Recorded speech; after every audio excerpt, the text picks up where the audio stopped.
2018 home of March Madness. The Masters, the PGA Championship, PGA Tour, SEC football, the NFL, and February 3rd, Super Bowl 53. Last week at 5th-ranked Oklahoma, Army almost pulled off an upset for the ages. The Black Knights pushed the Sooners to the brink before falling just short in overtime.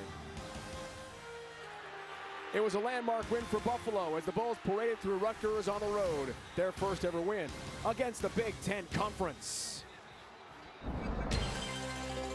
College football on CBS Sports Network is presented by the Home Depot. They are expecting the largest crowd in Buffalo program history today.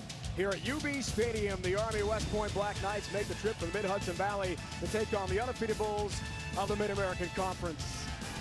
Hello again, everyone, and welcome to Buffalo. It's great to have you with us. Dave Ryan alongside Corey Chavis, former NFL star, defensive back. What a matchup we've got. Buffalo, best start in 37 years. Army West Point hoping to have a great season as well. Well, Army West Point the last couple of years, Dave, has already been pretty good. 10 wins a year ago. Pretty amazing when you think about the run they've had. On the other side, the Bulls, 6-6 last year, won their last 3 games. Disappointed that they did not go to a bowl game, and they're taking it out on everybody so far in 2018. We can't wait to watch Tyree Jackson play for Buffalo. 6'7" QB. He's part of the Home Depot Do Project. Smarter, sees the field so well, Chase. Well, when you're that tall, you're able to do a lot more than the average quarterback, and you can look at him roll to his right and just throw the ball. Look at this, 55 yards on the money to Anthony Johnson. Back shoulder accuracy, only where the receiver can catch it, Dave. Now, Jay, Ahmad Bradshaw's graduated Kelvin Hopkins Jr. takes over, leads the team in rushing, but he's a passing threat too. Well, he's already completed 21 passes, and their team is extending the field a lot better with him at the quarterback position in terms of the pass game. Army coached by Jeff Muck in the last 2 years. The Black Knights have beaten Navy in 1 bowl games, and last year the Cadets won the coveted Commander-in-Chief's trophy. Buffalo's 4th-year head coach Lance Leipold, he told us yesterday, plenty of experience with unbeaten teams. 6 D3 championships at Wisconsin Whitewater. 5 of those were 15-0 teams. He knows about perfect seasons. Buffalo's won the toss, electing to receive. Landon Salyers, kickoff man for Army West Point.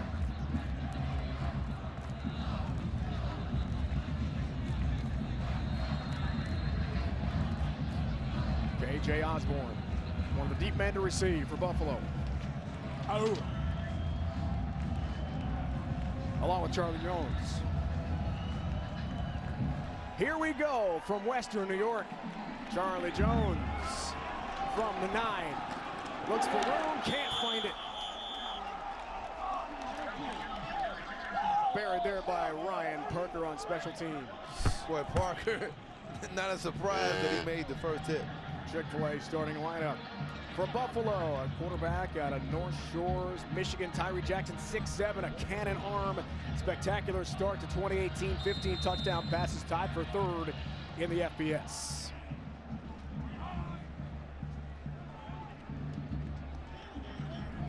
Emmanuel Reed is the feature back to begin the game.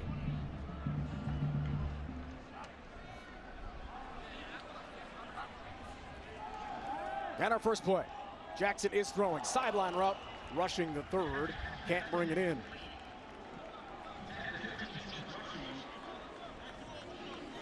Well, one guy that is a big part of their run game is Tyler Mabry. Wearing a pretty special number today, Dave, right? Number 41. He sure is. Solomon Jackson, who passed away for Buffalo. Offseason workout in 2016. Each week, Lance Leipold, the head coach, selects the deserving player to wear that very important number 41 here at Buffalo.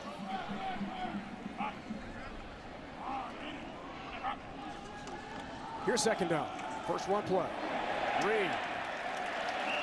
James Donegal going to pick up a face mask penalty, so we will have plus 15 from the spot of the fouls. Gain of 7 there. Personal foul coming up. Personal foul. Face mask. Defense number 19. 15-yard penalty from the end of the run. Automatic first down. Tom Stapleton, our referee today here in Buffalo. It's actually number 19. They call number 18.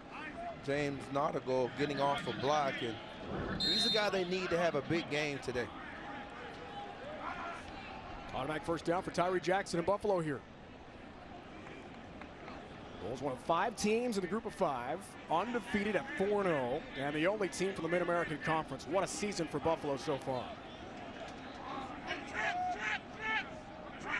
Mabry in motion. Carry for Reed, navigates second level, breaks a tackle. Max Regan comes up from the safety spot for first contact to drop Reed, but a nice pickup on that run. Second down short coming up. You know, the guy that missed the tackle, Elijah Riley, you won't see him miss many. I think he's one of the better run support corners in the country. Regan made the tackle, did a good job tackling a week ago. Here's second down. KJ Osborne has a touch. Makes Brinson miss. Sprinting down the sideline. KJ Osborne will beat Reynolds to the end zone. Touchdown, Buffalo. 53 yards, and the Bulls off to a great start today.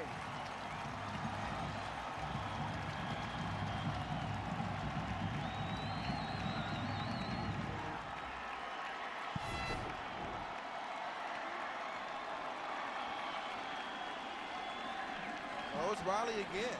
He also was able to beat Kenneth Brinson. They log everybody after making the blocks, and Osborne in the open field is outstanding. The ruling on the field is a touch. Correct. The ruling on the field is a touchdown. The play is under further review. All right. Video replay officials in the press box with us. I imagine Jay, we're going to check to see if Osborne got any of the sideline. Was out of bounds on the way to the touchdown. Let's take a look. Cole Christensen almost knocks him out of bounds. This is an excellent effort by Christensen. Left heel, Chafe, is close.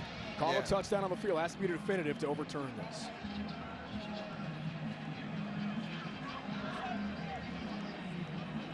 You see it? Yeah, I don't think he's out of bounds at that point with the left heel. Now, this right heel comes back down in bounds, then I think he's good to go. I don't think that'll get overturned. That touchdown ruling will stand, Dave. Because the balance that Osborne has, you see it every week.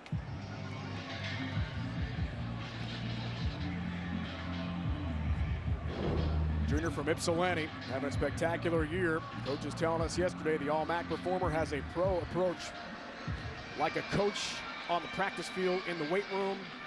He treats every day like he's in the NFL right now. And this should be a confirmed TD for Buffalo. Well, that wasn't real hard. And I think now you're... The ruling on the field of a touchdown stands. I think you're now, what, 3 for 3 this year? You're beating last season's totals by a lot. It's like Buffalo. You want to stay perfect, man. Well, you were bad back in 2012. And you don't want to share that record. Here's Adam Mitchison on for the PAT, senior from Pittsburgh, a 4-year starting kicker at Buffalo. Whistles, flags first. So hang on.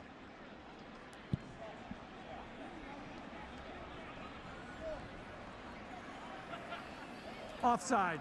Defense number 19. Penalty is declined. Retry the PAT. As James Nautigal is off to a tough start. 2 first-quarter penalties already for the Army star linebacker. Yeah.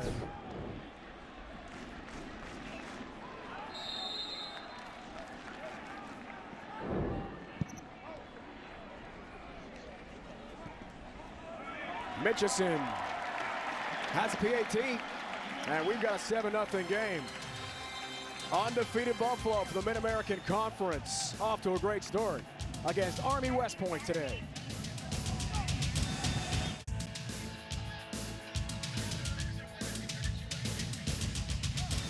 Home Depot. More saving, more doing. By Ram Trucks. Built to serve. And by Chick-fil-A Nuggets. Tonight is Nugget Night.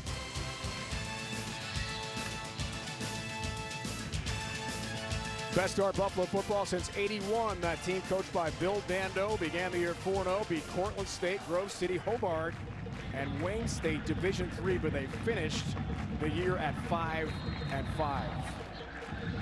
Go all the way back to 1887. Best starts in school history.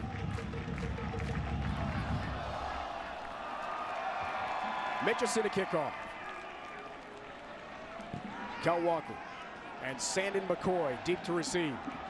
Short kick, Walker spins away from a tackle. Flags fly, and Walker's dropped at the 24. We'll check out the call.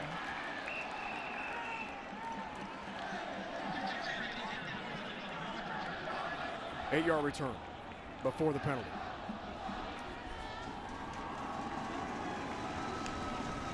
Trying to return, holding, return team number 13. 10-yard penalty from the end of the run, first down. Back up the Cadets.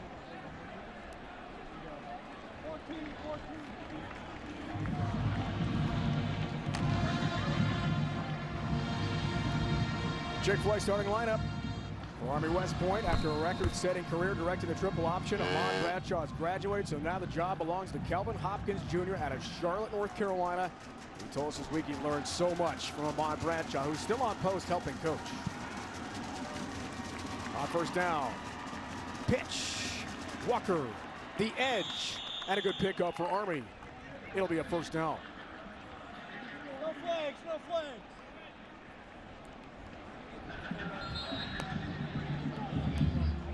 Bryce Holland is a big factor, I think, for Army anytime you see them play. And I think this season he's taking his game to even another level. Outstanding performance a week ago against Oklahoma. Pretty consistent, the team captain. Off the gain of 13, first down. Darnell Wolfhook to be back. Fullback position, so many carries in this Army offense. Gain of 3, second down. It's not often when you play against a team, you talk about a cornerback, but Cameron Lewis is a factor all over the place. Now, I don't really see him on the field right here, and that's a little bit of a surprise. He's a guy that I was looking forward to watching because he's so good at run support. He had some big hits last year playing safety against Army. Let's see if he gets out there at some point today. On second down, Hopkins a pitch. Kel Walker the edge again, makes a cut, makes a tackler miss. Was bumped out of bounds there by Brandon Williams. Another first down for Army. Gain of 8. They've been trying to get Walker more involved. You talk to the coaches, that's one of the guys that they say just trying to figure out ways to find him touches. And even in the first game of the year against Duke, he was lining up at quarterback, Dave, running the option. Versatile player, great athlete. First down. Cooper, the carries buried right away. He did not get far. Justin Brandon, 275-pound senior from Indianapolis, met him quickly.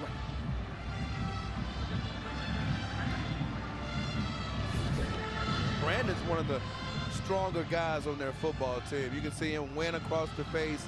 And they've talked about how he's improved his body. When you talk to defensive coordinator Brian Borland, he was very impressed with how much of a commitment he had to getting in better shape and kept his strength. Second and 10. Option look. Pitch Asbury. Looks for the edge. Loses real estate. That play was blown up by Jordan Collier, the outside linebacker for Buffalo. And also Roy Baker, number 18. He does a good job of fighting off the start block. Watch what he does to the start block outside. He runs over Kel Walker and knocks him back into number 3, Jordan Asbury. And I'll tell you what, Baker, 6'2", 200 pounds, he's making an impact early outside a corner. Sophomore from the Miami area, Hialeah, Florida. 3rd and 11 here for Army.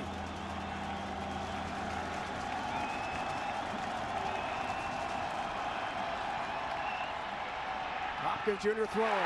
Intercepted. Williams the pick for Buffalo.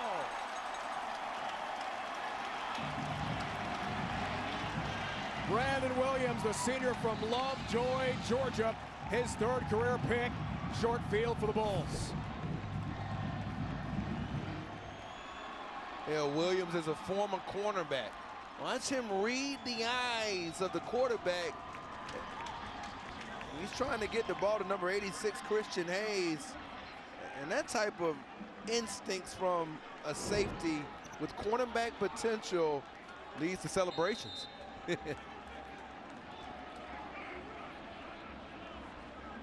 Tyree Jackson and this outstanding Buffalo offense back on the field. 19 touchdown passes for the guy they call T3 here in Western New York. What a talent.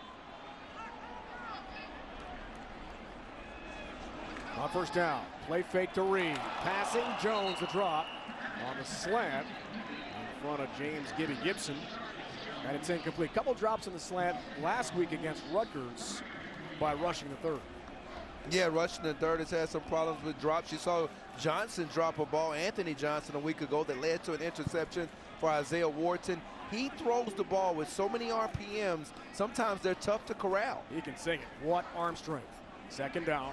Now, speaking of Anthony Johnson, may not play today. Strained hamstring, limited in practice, questionable as of last night. Haven't seen him yet. On second down, Reed the carry. Up the middle, Christensen. And the tackle as well by Chandler Ramirez, a Sam linebacker for Army. One thing everybody at home can watch is where number 41, Mabry, is in the game, where he's aligned at. You know, right here, he's aligned outside. You may see him motion back in during on rundowns, and they'll run behind him. Johnson, as we saw, dressed out. Team's second leading receiver and the first ever Buffalo preseason AP All-American. What a player Anthony Johnson is for Buffalo. Timeout called here. Third down. First charge, timeout, for Buffalo coming up when we return to Western New York. Seventh all-time meeting, Army, West Point, and Buffalo. Went the last 3 years running now, including 2018. Last year, a 4-point win at West Point Michie Stadium for Army. Year before, an OT win, Buffalo here at UB Stadium. Expecting a good one today. Third down off the timeout. They're going to see them do this a lot today. They're going to look to the sidelines, and they'll come up, and they have a check with me. So they go to the line with two different plays. And there goes Mabry back into the backfield. We just talked about that. Here's third down. Here's Reed running. A cut. Stopped by Ramirez. Not before Emmanuel Reed. He's got a first down for Buffalo. Quick through that hole. He was quick. And again, number 41 is the key. He's going to come into the backfield a lot. Where he's aligned at is where they like to run the ball to number 41 Mabry's side. Normally number 81 for those Bulls fans. Gain of 8, first down. So Tyree Jackson checked with me. He'll look over to the coaching staff on the sideline quite a bit for plays. Absolutely, and I think it's worked very favorably. You can see they changed the formation right there after the check with me. Play fake. Jackson, the big arm, looks for none. End zone, bobbled, incomplete. Reynolds on coverage for the Black Knights on a well-thrown ball by Tyree Jackson. And Reynolds has a lot of confidence. Last week he was going against arguably the fastest receiver in the nation, and now he's going to, and I'm talking about Marquise Brown for Oklahoma. Now he's going up against Antonio Nunn, the Bulls' fastest receiver. He got an interception against Brown a week ago, and now he registers a pass breakup against Nunn. In fact, he's taken Bordeaux's job, apparently. Played that whole second half against Oklahoma. Mike Reynolds has been around a while in this Army program. Here's second down. Play fake again. It's Jackson throwing, broke it up. Looking there for Osborne. Max Regan read that nicely for the PBU. Well, they're doing a good job of disguising, and that's what you're going to get from defensive coordinator Jay Bateman, and he does it all different kinds of ways. Regan, boy, that was close to being an interception. He's got to maybe try to pull that one in, and that changes this whole complexion of the game. The senior from Austin, Texas, does have 2 career picks. Third down. Here's Reed. Not much there. Wunmi Oyutuga, junior from Lakewood, Washington, the first to get to Emmanuel Reed. Gain of 1, fourth down coming up. Also a good job by Raymond Wright getting penetration. And their nose guard, defensive tackle slash.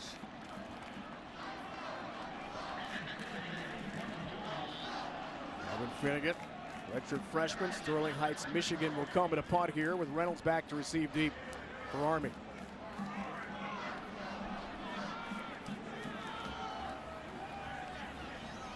Shift for Osborne, pre-punt.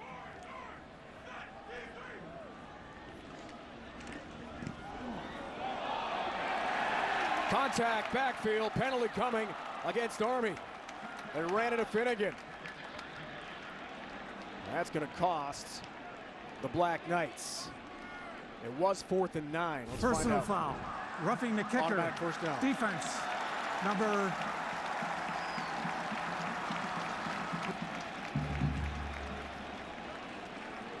I believe it was number 27. 15-yard penalty, automatic first down. Well, that number's not listed on the flip card. But one thing about Not in my 2D. Army nearly blocked the punt a week ago against Oklahoma, and it was Andy Davis in number 40. And remember, a couple weeks back, Buffalo had a punt blocked against Temple, so that's the reason why Army was going after that punt. Automatic first down for the Bulls. So Jackson right back on the field. The last thing Army and its fans wanted to see right here.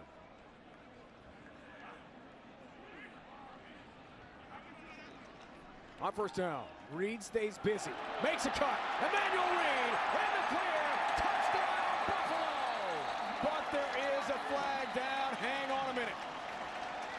21 yards if it stands.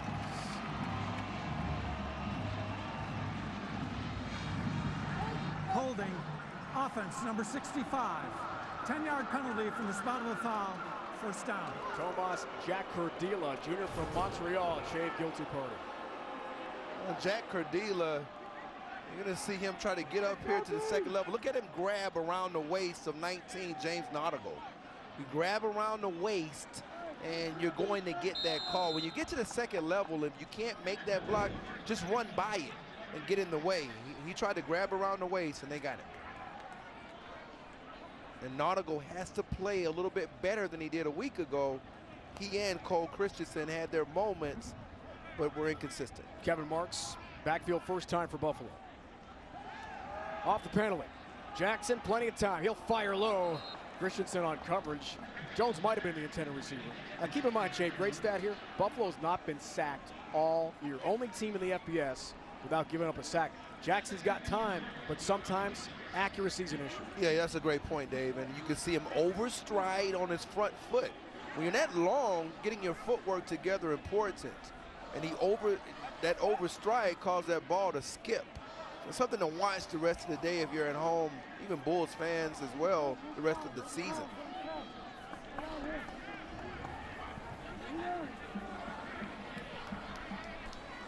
Second down. Play fake to Marks, and Jackson fires end zone. Osborne, incomplete. Elijah Riley on coverage against KJ Osborne. He nearly brought that in. Well, Riley's touched the ground during the process of the catch. Incomplete pass. Third down. good job by Elijah Riley. Watch him work through the hands as he's trying to get through the ground, and you'll see him punch it loose at the end, and it's bobbled.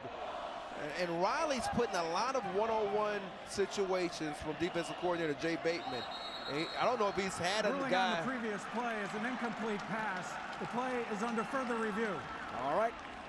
Replay crew here in the press box with us. We'll take another look. Again, you have to have the catch to the ground completed with no movement for an official catch. Called incomplete in the field, Corey. You can see that Riley's still poking and loose. At that point, it's like you can see the ball bobble down there on the ground, and I think that was a good call on the field by the officials, and you got to control that through the ground, the catch. Reggie Berry, back judge, was on the call. This might be a better Riley angle. on coverage. Watch the ball as it hits the ground. I just don't think it's definitive evidence there. from any of these angles to overturn the call on the field. Yep, will remain incomplete in our opinion. You and I are unanimous on this one. I see some movement there for sure. And as he tries to corral it to the ground, there's still some ball movement there.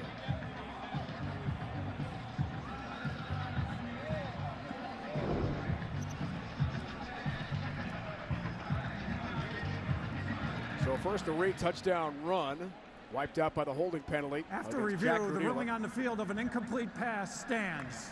3rd down. And now this TD. I guess you're now 4 for 4, right? I'm glad you're keeping the stat. I get it. Why wouldn't I Our keep ace the statistician, Dr. Rick Weiner of Atlanta, Georgia, has to keep that number in his boards. Hey, man, hey, Doc, you got to make sure that we keep the stat. Dave is 4 for 4. He was 2 of 11 in 2000. Wow. No, I'm just You got to call me out. I don't think you were ever 2 of 11. 3rd and 14. Shooting free throws, maybe. Sprint right. Jackson looking back left now. That big arm, but nobody home. It's incomplete. Max Regan for Army West Point, closest to it. I thought you made a good point, though, about the accuracy with Jackson. And this is a team that's going for it quite a bit, Dave, on 4th down, as much as in the top 5 in the country. Both teams go for it a lot on 4th down.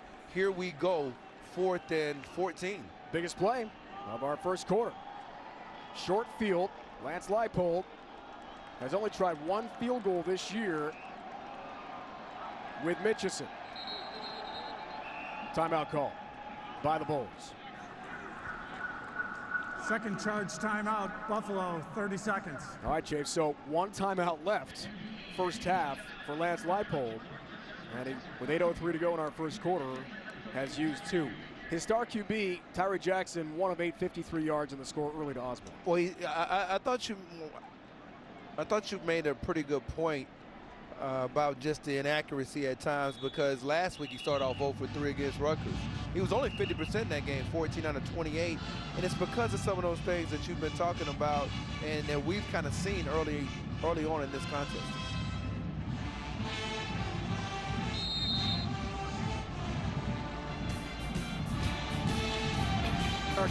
Join our top crew tomorrow morning, 8 Eastern, as they get you ready for another jam-packed day in the NFL. Another pregame show right here on CBS Sports Network. Off the timeout, big play. 4th down and 14. Jackson. Time. Throws. End zone looking for none. It's going to be incomplete. Gibson on coverage for Army West Point. And the Black Knights will take over. There's a flag, though. But there is a flag. Hang on a minute.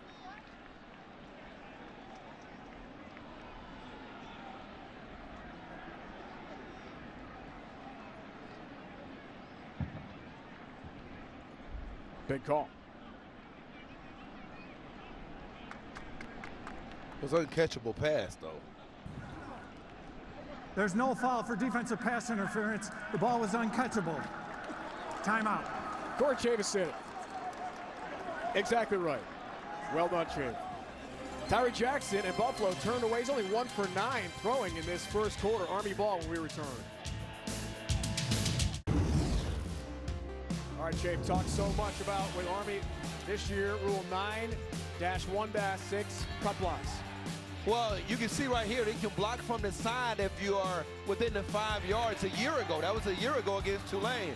Now right here, the same exact block against Hawaii, you get called for a penalty. What does that do? Later, you're not as apt to make the blocks when you are in front. And the rule states, Dave, that you've got to be at a 10 to 2 o'clock position. So if you think about your clock, if you can block within that position, it's legal.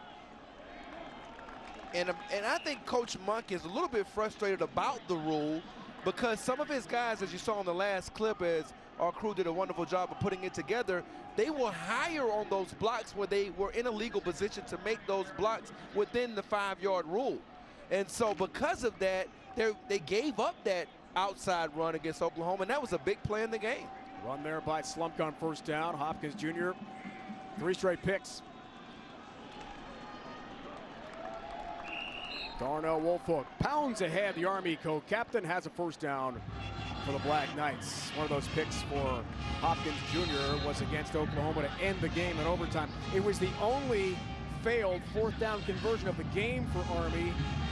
In Norman last week, they were 4 for 5. What a game that was to watch in front of that huge crowd in Norman, Oklahoma. A lot of ebbs and flows. Austin Siebert misses the late field goal to take the game in overtime for Oklahoma. Cooper in motion. Woolfolk carries through traffic and gets a couple on the first down run. When we talked to defensive coordinator Brian Boyle, and we talked with him about it's just so hard to get negative plays against this Army offense.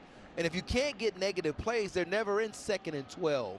They're never in 2nd and 14. As most teams normally, you can occasionally get them into. And because of that, Army stays on schedule, and that's why they go for it so much on 4th down. 2nd down, be back Davidson this time. Hopkins Jr. the keep on that midline option. And he's stopped by James Patterson, the freshman linebacker from Glendale, Maryland, for Buffalo, gain of 6. And here we go. So you've had 2 plays. You've got 8 yards. It's 3rd and 2. Even if you do not get it on this down, you're probably going to go for it on 4th down. So you have to be ready to defend Army all 4 downs because of the efficiency of this run game.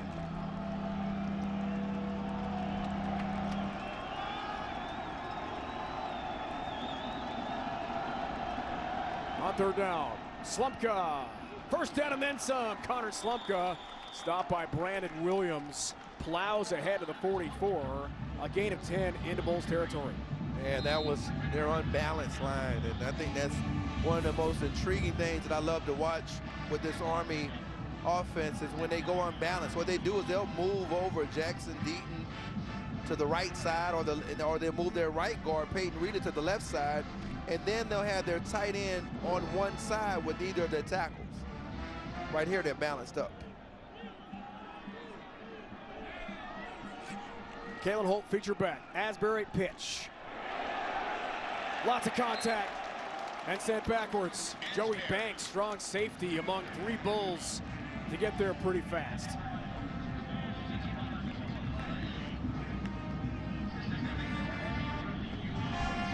This is a very quick, physical Buffalo defense. 4th best in the MAC against the rush, 143 yards yielded a game. Army 4th best in the nation, running for 314.8 per game. What a matchup. 2nd down. Hopkins Jr. pitch it. Asbury looks for the edge, nothing doing. Tatum Slack, injured, didn't play at Rutgers last week out of Upland, California, got their first no gain.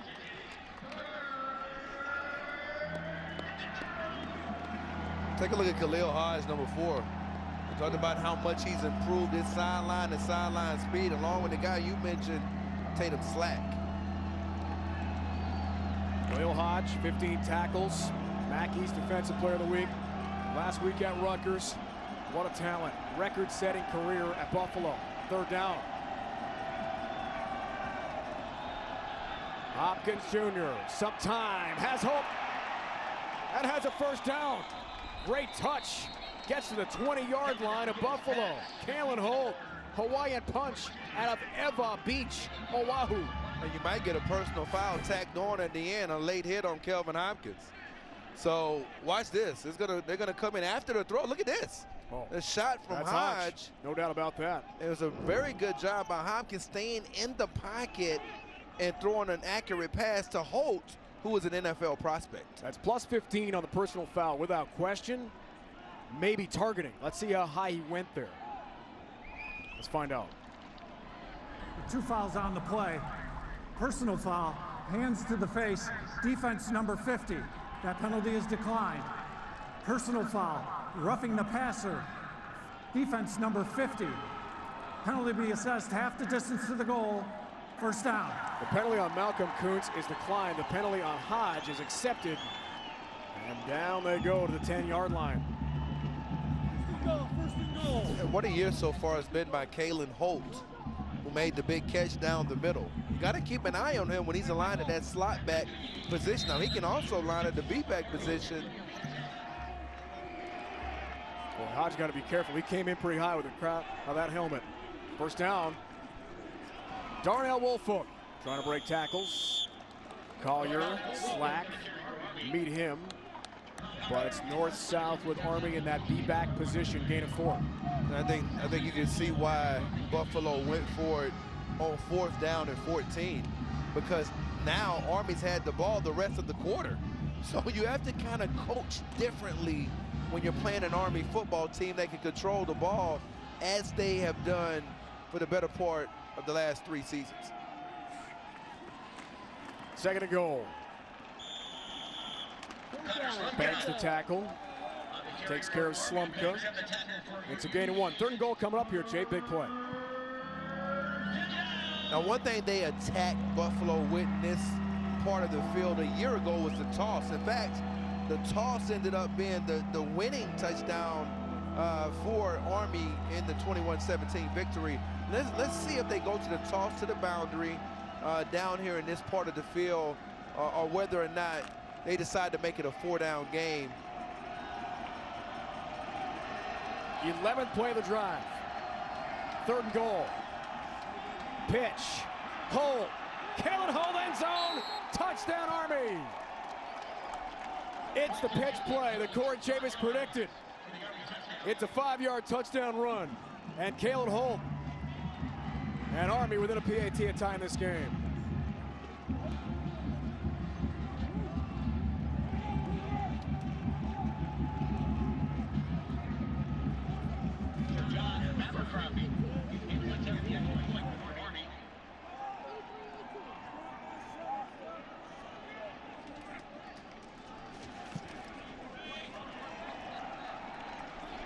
PAT is through.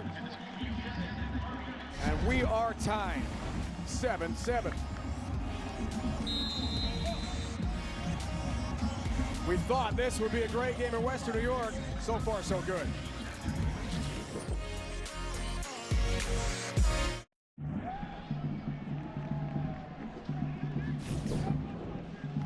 Well, you got 2 guys in this, in terms of Fred Cooper and actually number 88 as well. Watch both of their blocks. He gets a down block, Camden Harrison, and then as you let it run, watch Cooper outside. He's going to kick out the cornerback, Apri Washington, and that opens up the lane for Holt to get inside. And also a pretty good block by Quentin Parker. But when you run those tosses, you've got to have those slot backs get out and make arc blocks in space, and both of them did a very good job on that play, particularly Fred Cooper. Hawkins and Jones deep to receive the kick here from Salyers. Charlie Jones lost the handle. Scrambling to grab it. Bobbles. And he just gets drilled with a flag down. He's hit at the 15 with a marker on the field.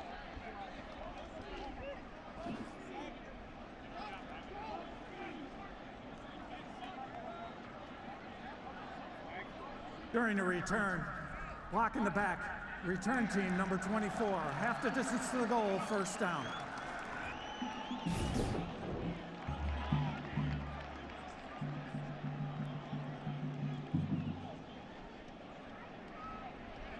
An adventure for Charlie Jones.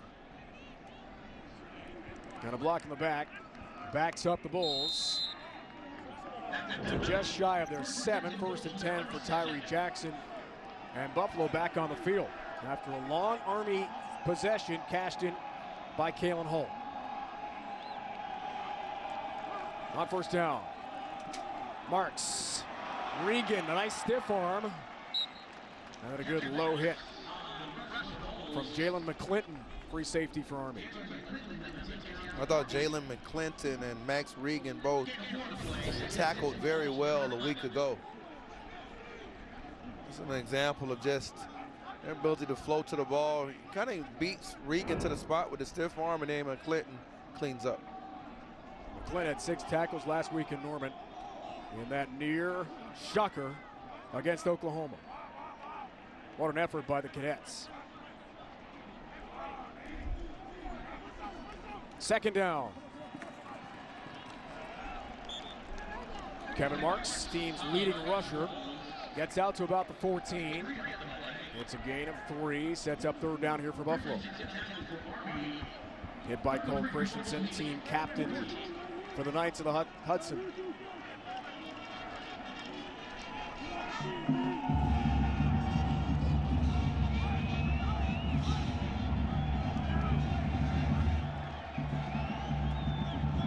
Final final minute of the first, and third down for Buffalo. Black Knights show pressure. Brinson forces that play back toward the middle of the field, and it's finished off nicely by Raymond Wright. No gain from Marks. Punt time for Buffalo.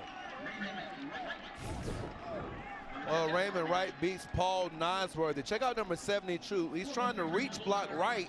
Wright beats him to the spot, and now when Brinson makes it forced back, Wright is right there at the point to make the tackle.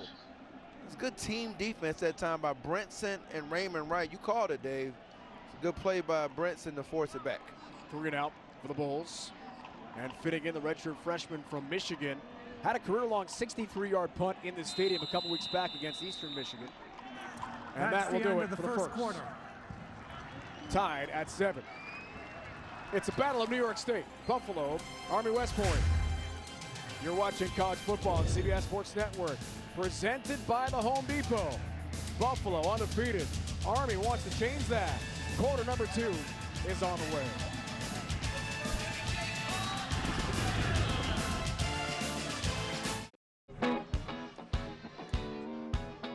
Let's take a look at today's Go RVing road trip facts.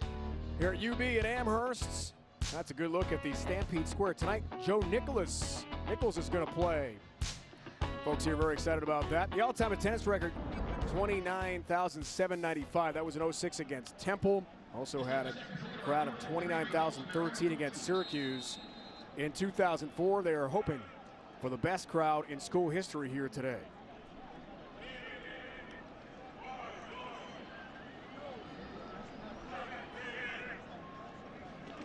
Finnegan to punt to begin the second quarter. Reynolds lets that one go. Not a good idea for Mike Reynolds. Look at the roll for the Bulls. And that'll check up at the 23. 63-yard punt, which equals his career long we told you about against Eastern Michigan to open up MAC play in the stadium a couple weeks ago. Mike Reynolds lets it go.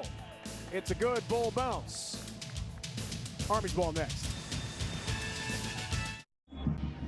Army hoping first road win of the year, lost to nationally ranked Duke, and last week in overtime at Oklahoma.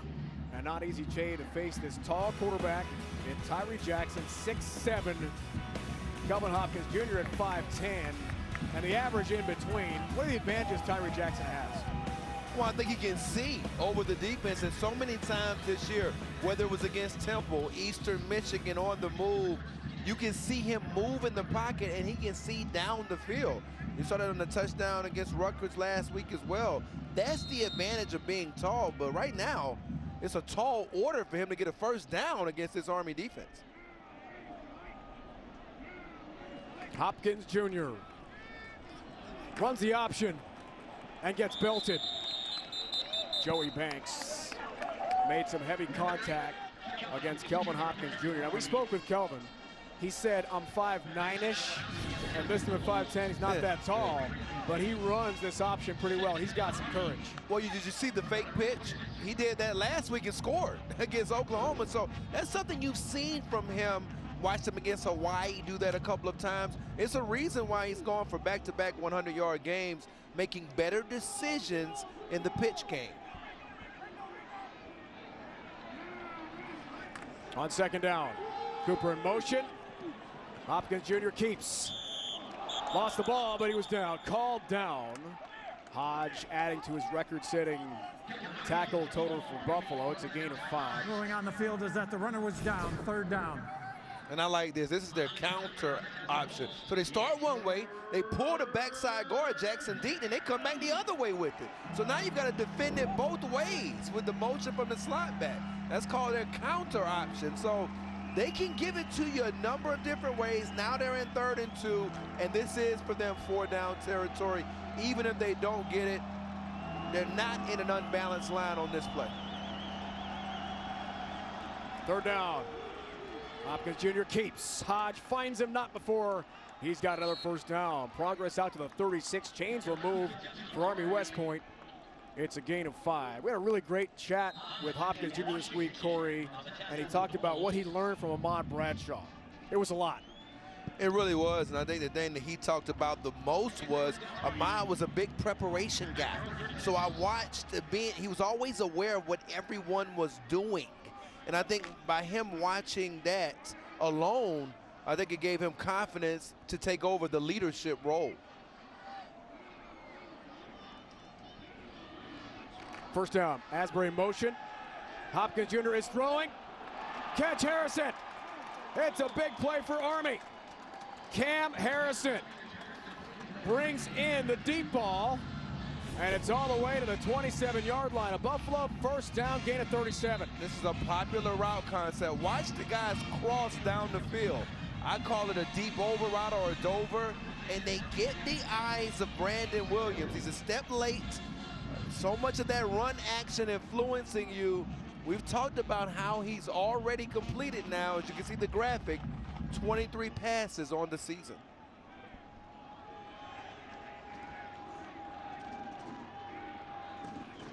On first down, Hopkins Jr. pitches. Asbury has it. Looks for the edge. Upended by Apri Washington, corner for Buffalo. It keeps you on your toes now, Shane, because of the throwing threat with Hopkins Jr. I think it's tough because your eyes have to be so disciplined on what's going on with the slot backs. A lot of time the motions. And then when you can actually become a pitch threat where you're not just a run threat. I think Bradshaw was maybe more of a runner, Ahmad Bradshaw, than Hopkins. But Hopkins is a good runner and can pitch as well. Second and short. Connor Slumpka charging through. The spot looks a little shy from here. It'll be third and very short. It's 4-down territory anytime. Well, almost anytime Jeff Monken has the ball, wherever he is, plus-minus territory, but especially on a short field, third and short. Well, you're exactly right. I mean, doesn't even matter what happens here. You might as well get ready, and let's see if they go unbalanced here.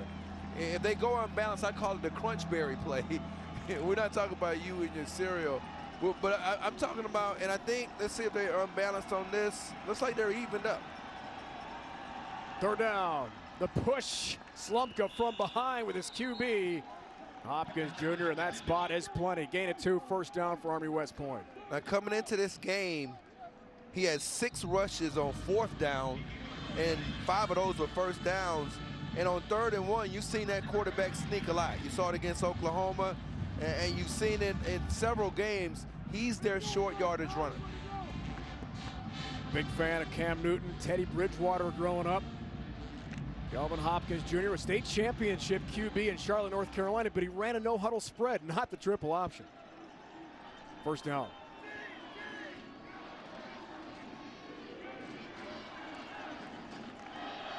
Holt gives way. That progress is to the 15. Give Kellen Holt 1 yard as it runs into a wall of blue. Matt Ottenwinowski. Khalil Hodges back up. Taylor Riggins, sophomore from Rochester, on the tackle. Pretty good job by Riggins being able to fight off some blocks, and he's coming off a pretty big week, I thought, against Rutgers, where he was pretty dominant in the first quarter. Army possesses the ball 41 minutes a game. On second down, Hopkins Jr. runs that option, puts his foot in the ground. Joey Banks helped bring him down with first contacts. Collier bottom of the pile as well. Gain of 7. They just chew up real estate. Chew up real estate and chew up clock. It's already 9 minutes remaining in the second quarter, Dave. And we haven't seen much of this Buffalo offense. Can't get in the field. And here we go again.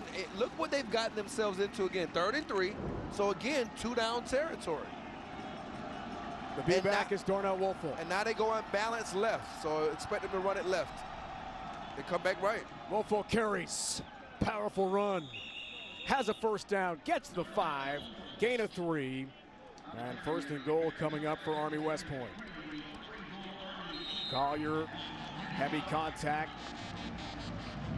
Made the hit for Buffalo. When you line up against Army, Chaim, it's going to be a physical fight. And I think they make it even more physical when they add that extra element that we're talking about. And I just want for everybody at home, when we're talking about, when we say unbalanced, they move one of their tackles to the other tight end spot, and then they'll have a tight end on one side with one of their other offensive linemen. On 1st and goal, Darnell Woolfolk off right tackle. Buffalo trying with Tatum Slack to rip that ball out of the arms of the captain of Army West Point. That's no easy matter. It's a gain of 2, 2nd and goal.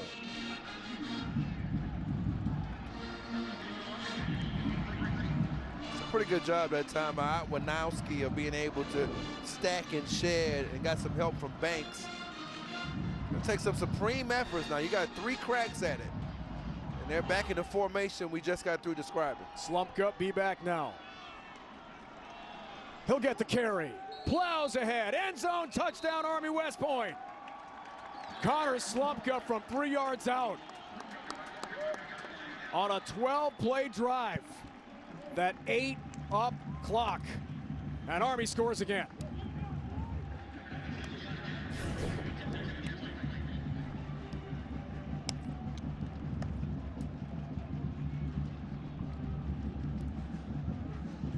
Junior from Wexford, Pennsylvania.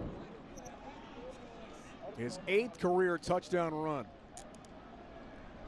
And 4th straight game with a TD run for Army West Point. For that be-back, that spot is just loaded. Woolfolk, Davidson, Holt, Slumpka, McCoy, and they're all good. Abercrombie is in for the PAT here. Senior from Phoenix.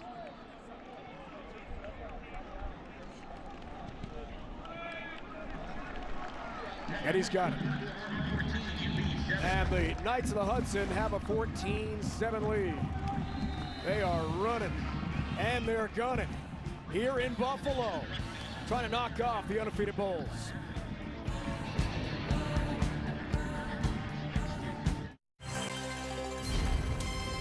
College football on CBS Sports Network is sponsored by Red Lobster. By Verizon. Now go mix and match family unlimited plans. And by The Home Depot. More saving, more doing.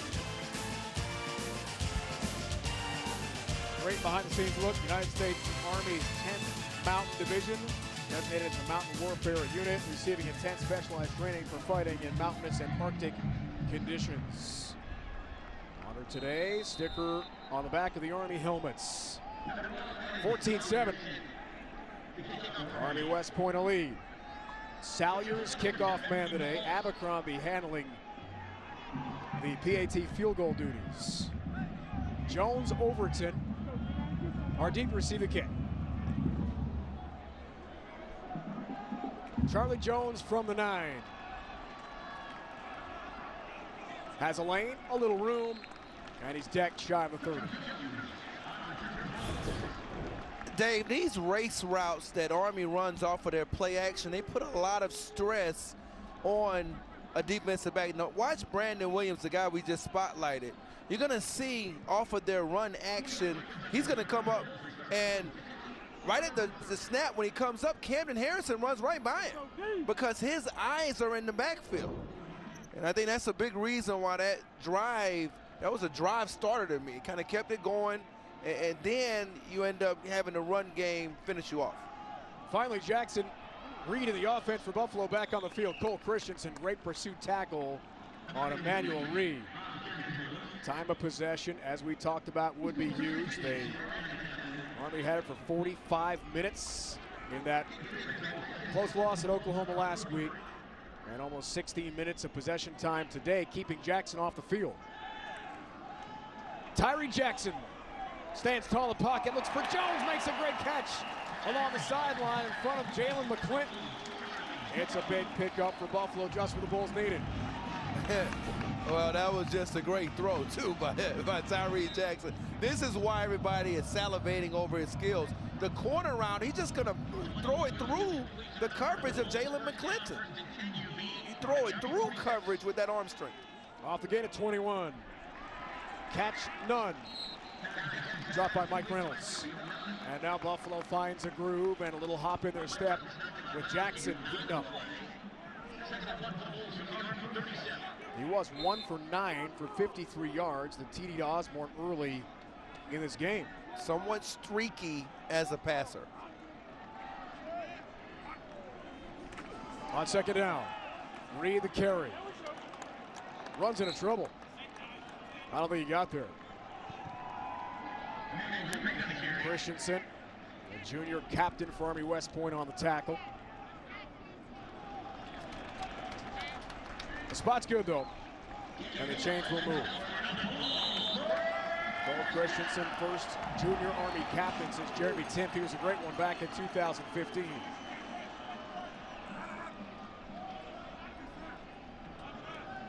To be a junior captain at Army, amongst all the future second lieutenants in the United States Army, that says something about Cole Christensen.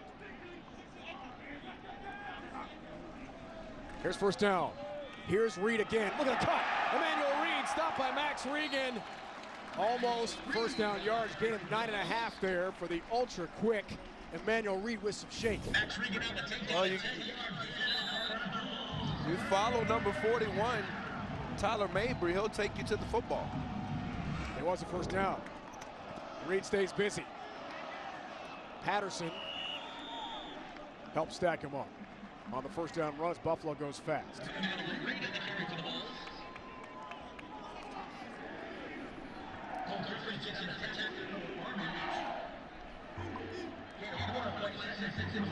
Second and 6. Feature back next to Jackson. This time it's Kevin Marks. Tyree Jackson is throwing. Osborne is catching. Another first down, wrestled out of bounds by Mike Reynolds. And the offense starting to cook here for Buffalo.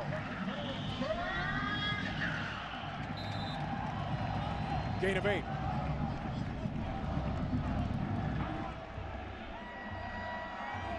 Bulls an undefeated season. It's never happened in school history. Last time they were 5-0, 1980. But that was Division III. They've been FBS since '99. On first down, play fake. End zone! Incomplete, looking for none with Reynolds on coverage. On a bullet thrown by Tyree Jackson. Mike Reynolds is playing good football right now. And you're going to see him one-on-one against one of their faster receivers. This is kind of a back shoulder concept. Now he just opens up and runs with it. Then he turns around late, and none should have caught that ball. Buffalo has to get better in the red zone, Dave. This has been their Achilles heel all year. 128 nationally coming into this game. Second down, here's Marks. Elijah Riley read it and made a great tackle. Gain of 2 for Kevin Marks. When you play a Jay Bateman defense, they're going to be good in the red zone. They're 34th in the country. So now we got 3rd and long. Where does he go? It's like Johnson might be in the game at the top of the screen, Dave. Anthony Johnson in the game at the top of the screen, number 83, the All-American. First time we've seen number 83 on the field today. That's good news for Buffalo.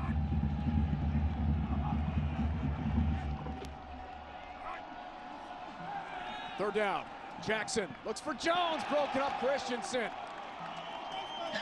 Retreats really nicely in pass coverage for a linebacker. He broke up the Cole McDonald pass attempt to tie it late against Hawaii. Excellent film study by you, Dave. You know, I'm starting to really, I gotta write you down, Come man. on now. I appreciate that. That's pretty good, but I tell you what, man, Christensen, one of the faster linebackers they've had here. Jay Bateman can't say enough about his speed.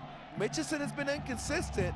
Let's see if he can knock this one down. He's only 1 for 1 this year. This from 28. Blocked and taken by Army West Point. It's a return for Riley. Elijah Riley to the house. Touchdown Army. Blocked field goal, TD return for the Black Knights. An 81-yard return for Elijah Riley.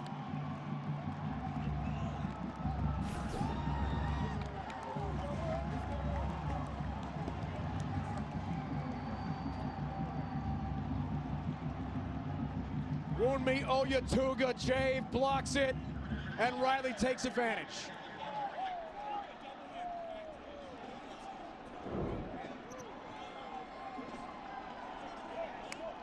And the sellout crowd, perhaps the largest in UB Stadium history, is pretty quiet right now.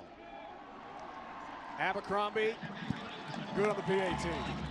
And Army, thanks to special teams, in business.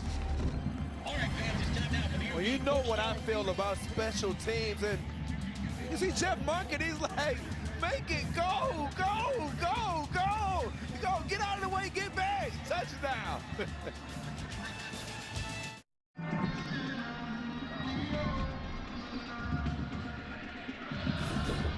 Well, you look at really what Oyatuga does. He's going to get around inside. Watch this move. They snap the ball. You don't even get off the ball. He's already one to the gap to his left. So before you even react at the right guard position, you've got Oyatuga blocking the kick, and then all of a sudden, Riley picks it up and goes the distance. But what a reaction off the snap by Oyatuga. And that is a play that the Army Black Knights will remember for quite some time. First blocked field goal return for a touchdown for Army since Jalen Sharp, 75 yards last year at Mikey against Fordham. The ball has blown off the tee twice, so we may have someone come and hold here for the kickoff. Have you ever seen anybody get off the ball like that before the guy gets even out of his stance, Dave? I mean, explosive. That's pretty impressive. Javari Bordeaux will hold here. Salyers kicks off. Jones from the 14. Hit pretty hard. Sent backwards at about the 26. Next Saturday, noon Eastern, catch these Buffalo Bulls back in action. They take on Central Michigan in Mount Pleasant. Big time action matchup only on the 24-hour home of CBS Sports. Chips and Bulls next week in the MAC. Lots of 6-7 QBs. And two we'll see next week in Mount Pleasant. Right now, this one, Tyree Jackson and Buffalo struggling, Chave, down by 2 scores. Got Isaiah King in, he'll come in motion. And he gets the carry on the sweep. And Gibby Gibson and Nautical say no, it's a loss of 2 on the 11-time All-State track and field star Isaiah King. I think when a guy like that comes in the game and they have a package for him and you're as smart as Army, you know it. And they're probably calling it out, and you saw by that hit that they probably did. Jackson, second down, winds up the big toss. Rushing the third, the catch, Reynolds drops him. And third down coming up. What a job by Mike Reynolds today. How many plays have we seen him make? And here's another example.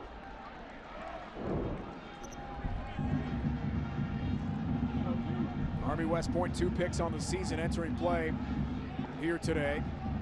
One of those from Reynolds, a senior from Dothan, Alabama. As Chave talked about, big pick at OU last week in Norman. Third down, Jackson tosses. Mabry has the catch, wearing that number 41. It's so special. Riley, Regan, Nautigal make the play. He's short. So what do you do here? Would you go for it on 4th down? Probably not, down 2 scores. I don't think so. Yeah, I don't think so either. And I think that puts... It's a good timeout by Jeff Monken because now you want to have enough time to run your offense. You don't want to have to get in a 2-minute mode. So by taking that timeout with 2:42 to go in the half, you can...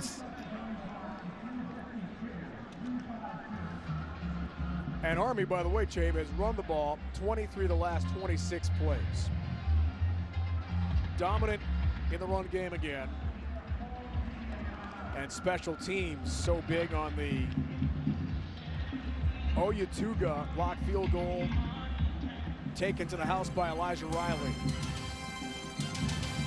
We'll wrap up this first half when we return to UB Stadium. This weekend is the American Football Coaches Association's annual Coach to Cure MD initiative, an attempt to raise awareness for Duchenne muscular dystrophy, a genetic disorder in young men. 10,000 coaches are participating nationwide, including Army and Buffalo here today. To learn more, visit www.coachtocuremd.org. Off the timeout, punt for Buffalo. Finnegan back in. No deep man for Army West Point. And Finnegan does kick. It's a beauty.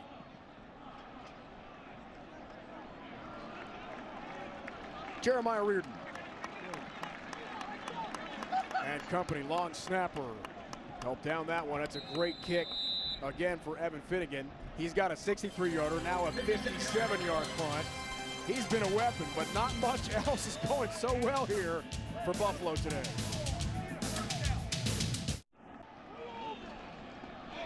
All right, after long punt from Evan Finnegan, here comes Army West Point. With 2:40 to go in the first half, 2 timeouts left. But a long field. Woolfolk. And to me, this brings up a point that me and you talk about every week. You believe in teams using their timeouts before the end of the first half, correct? Absolutely. Okay. Well, right now, you only have 1 timeout left. If you're Buffalo, you needed those 3 timeouts. You just got to stop. You take your next 2 timeouts, you have a chance to get the ball back. And why is that important? Army gets the ball first in the second half. So that's what you give up your timeouts, and now Army can control the ball through the end of the half. When do you use this final timeout if you're Buffalo? Second and long. Midline option. Hopkins Jr. Khalil Hodge, another tackle for Buffalo, the star middle linebacker from Stockton, California. No timeout here for Lance Leipold. It's a gain of 6. Well, now they're hedging the bets. As you see right here, that's about Jay Bateman. That graphic is about Jay Bateman being one of the best defensive coordinators, period, in the country, and has been going all the way back to his days at Ball State.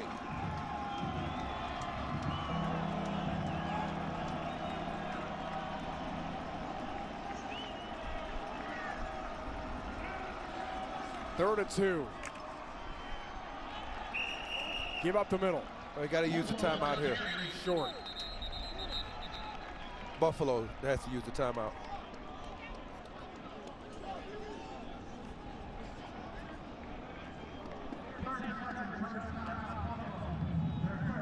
Okay, there you go. Good call. That's a good job by Lance Leipold, because you know they're going to punt here. They're not going to go for it here.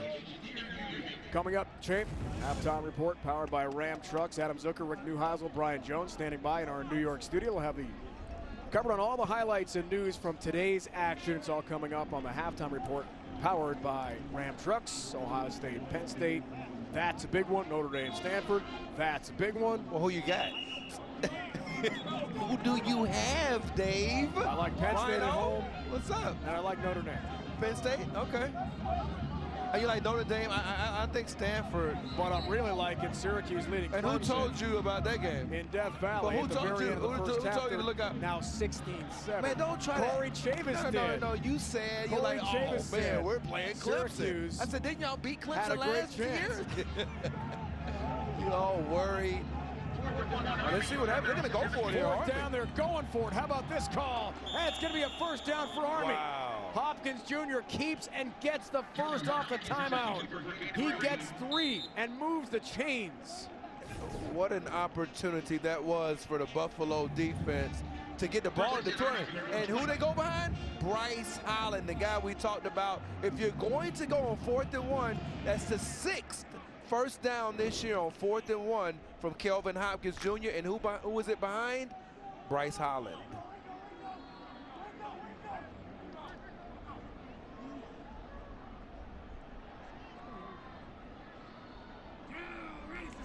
Not first down. Darnell Woolfolk stays busy. Final moments of the first half. Now coming in, Army West Point on 4th down. 13 of 15, 87%. So they are not afraid to go for it on fourth. They're seventh in the nation coming into the game. Amazing. But I mean, when you're backed up and to go for it, you got to give Jeff Monken a lot of credit. Playing the percentages. Hopkins Jr., a wild-looking play that I thought everyone did with a flag down. That was going to be a knee Or the call again. to go into the half. Instead, it was what Army West Point thought might be a long pass play. Instead, incomplete pass with a flag down in the backfield. That was wild. They make you play every down. Every snap. Intentional grounding. Offense, number 8. Loss of down at the spot of the foul. By rule, with it being loss of down, the quarter is over. It's the end of the second quarter. Hopkins Jr. still in the pocket. Grounding call against the Army QB, and that ends the half in a wild fashion. 7, it's halftime, Bulls fans. Minus territory, plus territory. Jeff Bunker's going to go for on fourth down. And Dave Buffalo goes And I think now, if you're Buffalo, you kind of go into the half because you didn't stop that fourth down with a little bit of a bummer, right? Because that was your opportunity to at least have a shot to add 3, if nothing else. It's got to get... You are watching the CBS Sports Network Halftime Report, powered by Ram Trucks. All right, hello everyone, and welcome to the Ram Halftime Report. Adam Zucker alongside Rick Neuheisel and Brian Jones. And how about Army on top of undefeated Buffalo, 21-7? A big change of events at one end zone, heading down to the other end zone. When you play Army, you're playing a boa constrictor. Yeah. They don't get you fast, but it's going to be long and arduous. And so when you have opportunities like this to score, you have to take advantage of them, because when they're gone, and you're not going to see the ball for a while, Brian. That is true. And Buffalo coming to this ball game had outscored opponents 54-3 in the first quarter, 7-7 in today's first quarter. And as you can see, Army with that touchdown, they're leading this ball game. And that's part of what has made this noon game of window of games pretty wild so far as we get you caught up on other action. Our highlight blitz, number 3 Clemson. Trevor Lawrence now the starter, going against the Syracuse team that beat them last year. They're trailing, and it's going to get worse, Rick. No one more happy than my alum friend sitting next to me. Ooh. Yes, but right here, if this couldn't happen, it just did. The starter, Trevor Lawrence, we know Kelly Bryant has gone away looking for someplace else to play. He has left the field. They've taken his helmet. We'll wait and see if he returns. Went to the locker room. Kelly is in the vicinity. And Syracuse has actually racked up more yards on Clemson in the first half than Clemson's allowed in 3 of their 4 games, 16-7 now, midway through the action at Death Valley. This just isn't fair. Cue the Darth Vader music as they walk down the hall to face Louisiana. Yeah, we all figured that Bama would be a little bit too spicy for the Raging Cajuns and a wide open Henry Ruggs here. And 1, 2, 3, somebody tackled a young man. That's not going to happen. 54 yards later, Bama scores 35-0 at that point, and they keep piling it on. Tua with a perfect game. He checked out, so Hurts was in already, but Jonah Williams, their left tackle, limping off, so not good there for Alabama. Meantime, Will Grier lighting up the scoreboard against Texas Tech, Rick. Well, Texas Tech had such a great win last week against Oklahoma State. Everybody thought this was going to be a really close game. Grier saying not so fast. 18 for 25 early, couple of touchdown passes. The Mountaineers looking very explosive. 28-7 by the end of the first quarter. They haven't scored since then. 28-10 right now, but Will Grier on fire. All right, BJ, time to go to the work.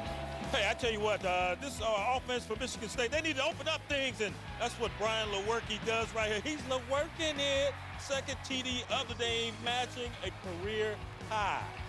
Sparty's been bouncing back ever since their opening loss to Arizona State, 17-3 the score.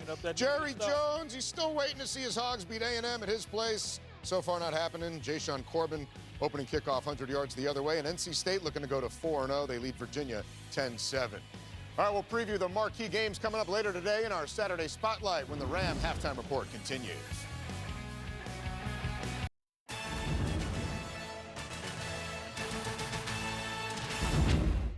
Welcome back to the Ram Halftime Report. A reminder coming up next on CBS Sports Network. Cincinnati visits UConn, then it's Boise State and Wyoming capping our triple header. Now let's take a look at our Saturday spotlight, starting with a top 10 showdown in the Big Ten. It will be a whiteout tonight at Beaver Stadium as 9th-ranked Penn State hosts number 4 Ohio State. The Buckeyes will be without Nick Bosa for a few more weeks, but have won 5 of 6 in this series, including last year's 39-38 thriller in Columbus. Meanwhile, after surviving a Week 1 scare against Appalachian State, the Nittany Lions have reeled off 3 straight by an average of just under 46 points a game, BJ. Yeah, both of these come in leading the country in scoring offense, but I think it's going to come down to Brent Pry, defensive coordinator, his charges up front on that Penn State defensive line. They've got a two-headed monster running back at Ohio State, J.K. Dobbins and Mike Weber, both averaging about 6 yards per carry. If Penn State can stop those guys, I think they win this ball game. I'm going with the Nittany Lions. You are. All right, another top 10 battle to get to in South Bend. Huge playoff implications. Number 7 Stanford, number 8 Notre Dame. The Cardinals have taken 7 of 9 in this rivalry and are feeling good after an improbable come-from-behind overtime win in Eugene. Meanwhile, Ian Book's first chapter as Brian Kelly's starting quarterback was an explosive one. Tossed 2 touchdowns, ran for 3 scores as the Fighting Irish routed Wake on the road, Rick. The Irish have checked out a new book. That is a fact. Over 50 points for the first time this year, over 500 yards. Their offense is rolling. Chip Long feels like he's looking at sunshine right now. And for Stanford, they come in having escaped Eugene. They're good, but their running game's suspect right now. Only 71 yards a week ago. I'm on the Irish. All right, renewing that book. On to a top 20 clash as number 20 BYU visits 11th-ranked Washington. The Cougars have proven to be dangerous on the road thus far, opening the season with a win at Arizona and then knocking off then number 6 Wisconsin in Madison 2 weeks later. Meanwhile, the Huskies have won 3 straight after dropping the opener to Auburn, and Jake Browning looked more like the quarterback Chris Peterson's come to expect last week against ASU. Yes, he did. He had 3 touchdowns in that ball game. In the first game all season where Jake Browning did not have an interception. So it looks like he's heading in the right direction. You look at BYU, they're a one-trick pony. It's all about their running game. They rank about 109th in passing offense. I think Washington gets this one. All right, and finally in the Pac-12, another ranked-on-ranked affair as number 24 Cal hosts number 19 Oregon. The Ducks try to bounce back after blowing a 17-point halftime lead in that heartbreaker overtime loss to Stanford. Meanwhile, it's the conference opener for the surprising 3-0 Bears, ranked for the first time since 2015, Rick. Well, let's give credit where credit's due. Justin Wilcox for Cal has done a remarkable job with that defense. 2 years ago, they were giving up over 500 yards and over 40 points a game. Those numbers are way down, just over 300 and under 20 points a game. But I love this Justin Herbert. Yeah. It was a nightmare loss. I think Oregon figures it out and finds a way to win in Strawberry Canyon. Yeah, he started 25 of 27 last week. And a reminder, the NFL on CBS kicks off tomorrow with a doubleheader. Most will see the Dolphins and Patriots, followed by the Saints and Giants. It all gets started at noon Eastern with the NFL Today on the home of Super Bowl 53. Thank you for watching the Ram Halftime Report. Coming up, the second half of Army and Buffalo. This has been the CBS Sports Network Halftime Report, powered by Ram Trucks. Halftime from UB Stadium, and the Buffalo Bulls, one of 5 G5 teams, undefeated to begin the weekend, having trouble with Army, down by 2 scores.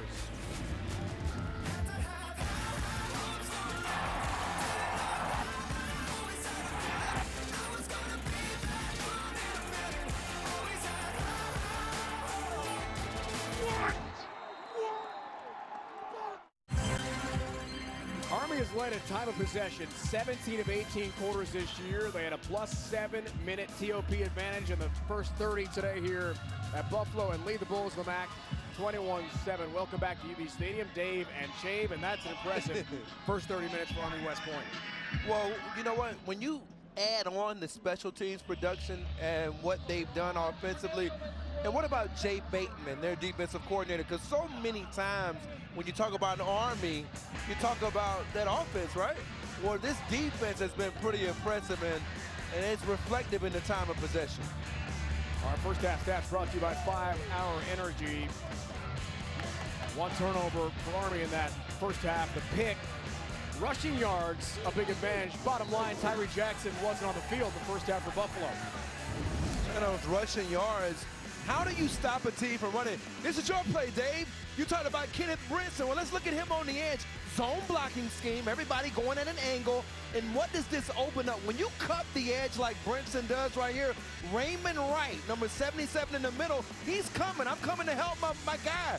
Jay Bateman has these guys in concert. And then Wright makes the play. Because of Brinson, the guy you talked about, that type of defense is why they've limited Buffalo to just 2 explosive plays. The big screen, and they broke it even in the kicking game. They blocked the field goal, returning for a touchdown. And be wise to the disguise. The disguise of plays for Buffalo. Army's defense has held them down tremendously effort so far. Mitchison kicks off to begin the second half, and that's in the end zone for a touchback. And Army West Point winning the coin toss and electing to receive. Corey, this could be an 8 to 10 minute possession. And again, Tyree Jackson's not on the field. Buffalo can't come back if he's not out there. Yeah, you said it best early. This team has a certain focus here on the road as well. This is their second straight road game, and they've been road tested in a tough game against a 4-0 Duke squad to open the season, an underrated Duke team, and now you're seeing some of the results. On first down, Darnell Woolfolk tries the left side. Slides ahead for about 4. And I got to give you credit.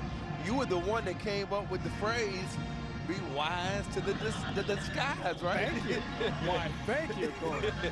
That was pretty cool. I like that. You got a little rhyme, man.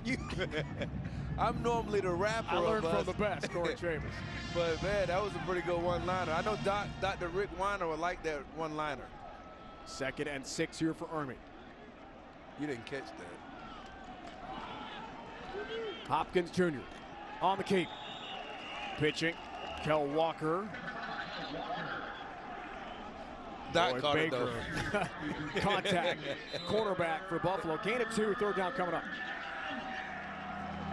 Well, here we go again, man. We've been in this situation all afternoon, and you can see the Buffalo defense. I think Khalil Hodge has to step up here. And I know it's tough to diagnose these plays, but I wouldn't be surprised if you may even see a run blitz from Brian Borland to kind of throw some things off balance inside. Because they're probably expecting a version of either the dive inside to this unbalanced right side of the formation. On 3rd down, pitch play. Walker going to reverse ground in some trouble. Kel Walker, a block from Hopkins Jr. Now he's in real trouble, and down he goes. Pursuit there from Patterson, the freshman linebacker. It's a loss of 10 for Army. Punt time. That might be the first tackle for loss that we've seen today.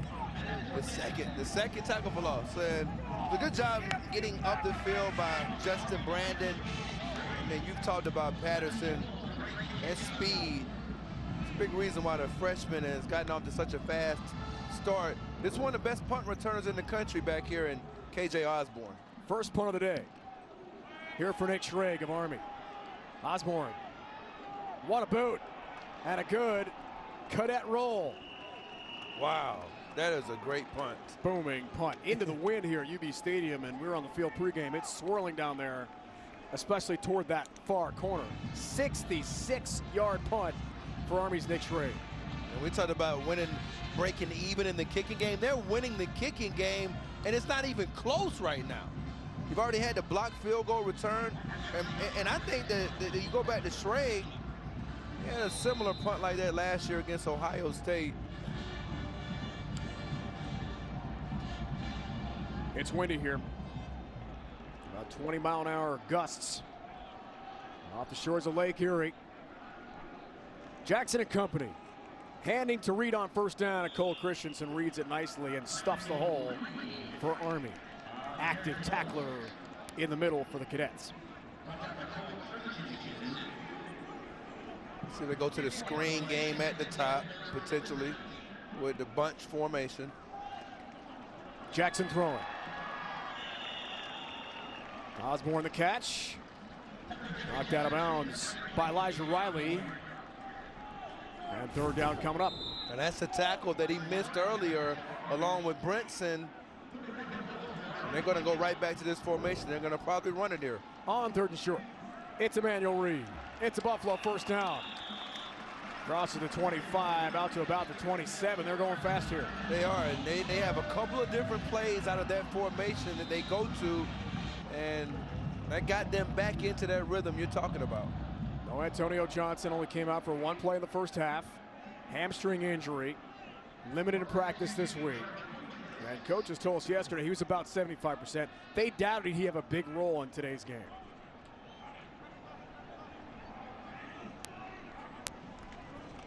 On first down, Reed scoots right. Max Regan comes up and makes contact from his safety spot. Max told us in a conversation this week, it was such a thrill to play in Norman against Oklahoma. He's from Austin, Texas, a big Longhorn fan. He wanted that game badly. Well, he played like it. He had one heck of a game tackling, and that was what I was most impressed with from him in those open field situations against some good players. Here's second down. Tyree Jackson at 6'7". What a pocket presence. He's flushed this time, though. Throws in the move, looks for Osborne. Deep ball! Flag flies! Gibson is going to get flagged for pass interference against KJ Osborne. It's going to be an automatic Buffalo first down.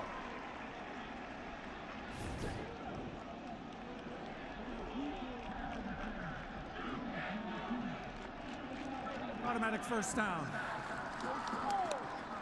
So many of the big plays this year for Jackson have come outside of the pocket.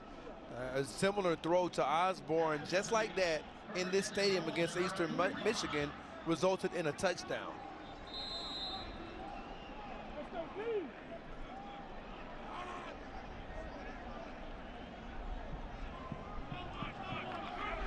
Undefeated Bulls not used to being in this situation. They led Rutgers last week at the half, 35-6, and blew out the Scarlet Knights in the Big Ten.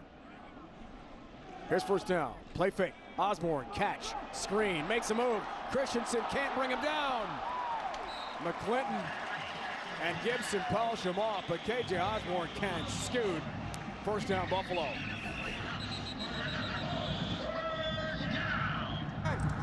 Officials timeout for an injured player. It's a good job outside blocking by Zach LaFave, and then also Antonio Nunn. Don't get enough credit for how they block down to down.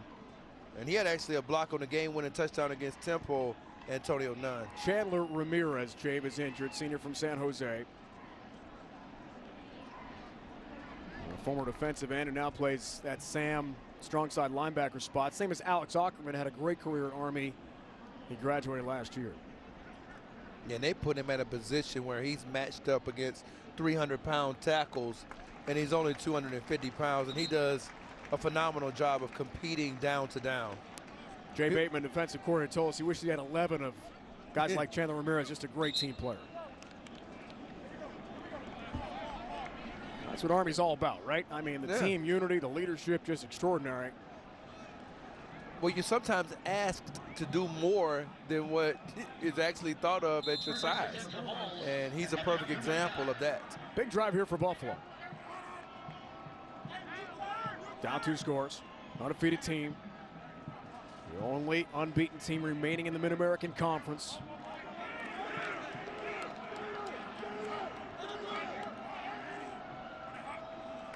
Here's first down. Reed. Nice pickup. Raymond Wright, senior from Charlotte, North Carolina, the tackle, but a gain of 4.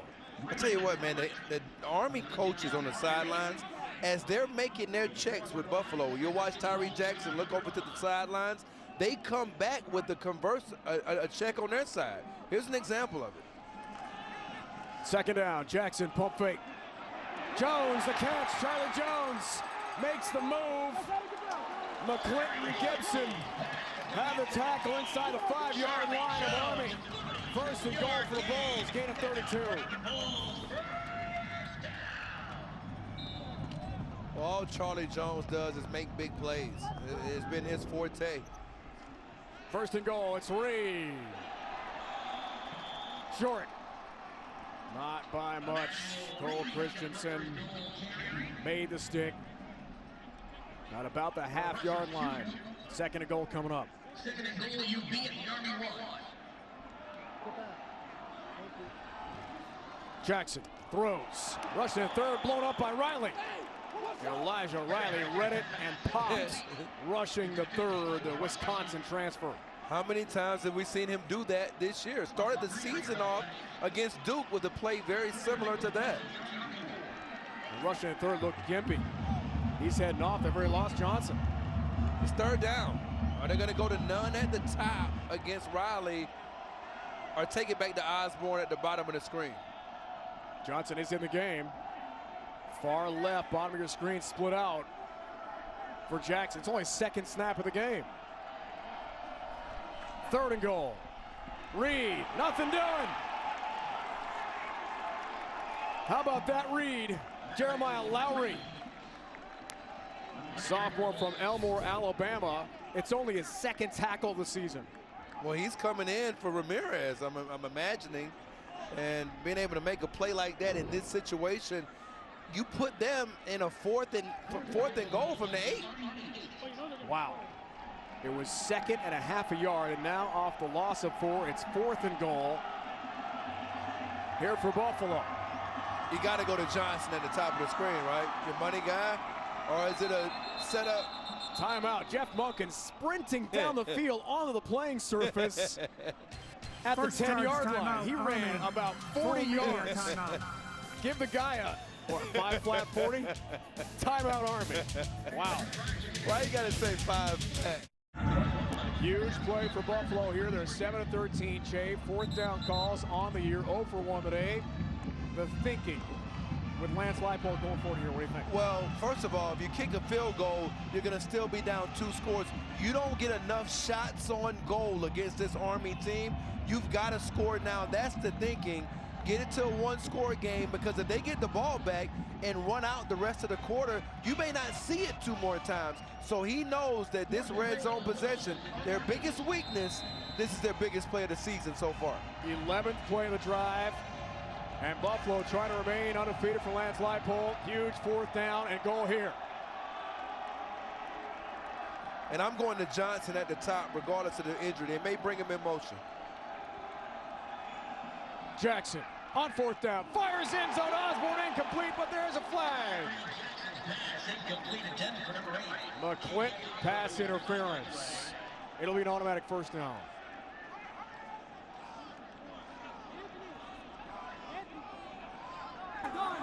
Pass interference, defense, number 7. Ball will be placed at the 2-yard line, automatic 1st down.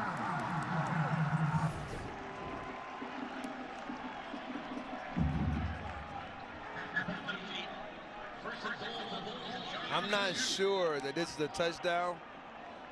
And it definitely grabbed him around the waist.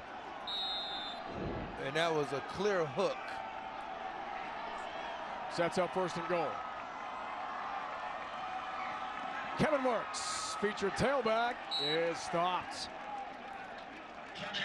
James Nautigal, senior of Fort Atkinson, Wisconsin, on the stick.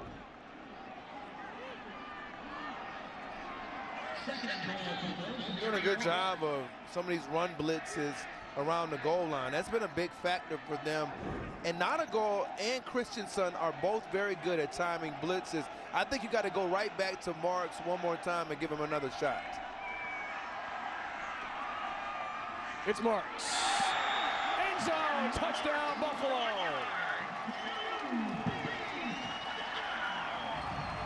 Kevin Marks, redshirt freshman from Norfolk, Virginia, cashes in.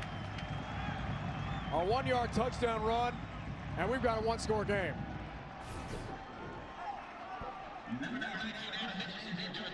Well, James O'Hagan's a guy we haven't talked about much, but he's probably their most consistent lineman, a team captain, and a force up front.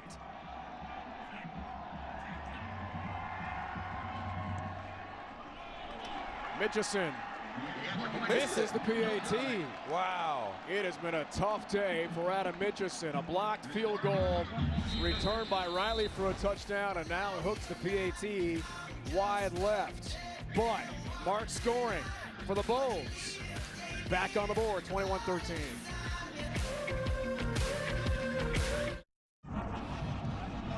Let's take a look at this week's AP poll powered by Ram Trucks. Yes, Syracuse leading at Death Valley. QB change for the Tigers.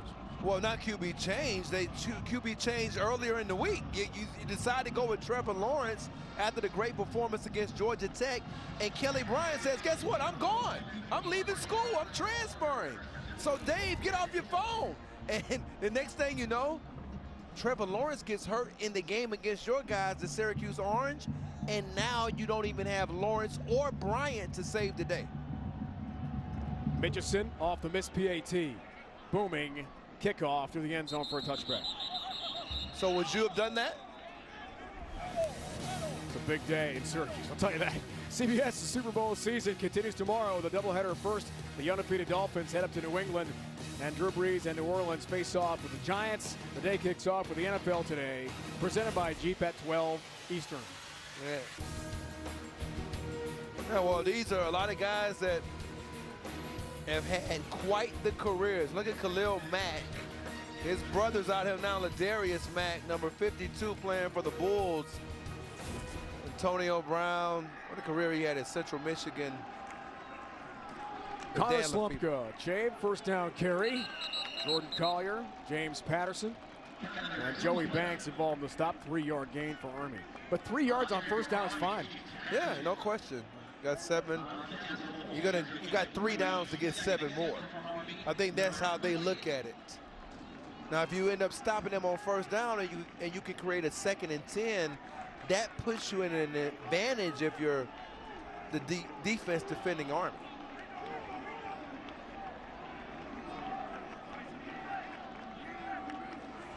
Second and 7.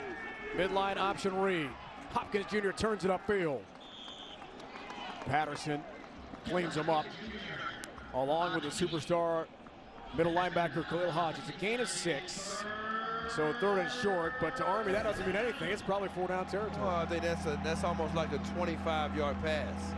And once again, you can see on that left side, Jackson Deaton doing a very good job of reach blocking. And when I say reach blocking, that means you reach the outside shoulder of the defender, and then your guys are able to run off of you. 3rd and short, Slumpka, first down. Roy Baker polishes him off with his hit, along with Patterson, who's really been active from his linebacker position. It's not easy for the true freshman from Maryland, James Patterson, to face this triple option offense. You know, Brian Borland told us facing this offense is like having a root canal. You just got to do it. You don't want to get the root canal, but you got to face Army. And he's done a pretty good job of defending this attack over the years. But it's tough. And today, remember, they've only given up 14 points. 1 touchdown was on the blocked field goal return. It's a first down. Slumpka, Patterson again. And Joey Banks again. Flag flies after the play there. And that's going to be on Buffalo. Personal foul. It's a gain of 2. If so, it's plus 15, automatic first down. Some frustration for the Bulls. And that's Camden Harrison's blocking that frustrates people. Number 88. After the play, dead ball, personal foul. Defense number 18. 15-yard penalty, first down. It's Roy Baker, Chet. Well, he's replacing Cameron Lewis. Remember, and it's actually not number 88 Camden Harrison. It's number 86 Christian Hayes. And they all are so tenacious as blockers. They frustrate you. They're net. And about this time of the game, you get frustrated. You almost throw a punch. And now you get penalized. And that's where you miss the veteran leadership of Cameron Lewis, who's not playing today.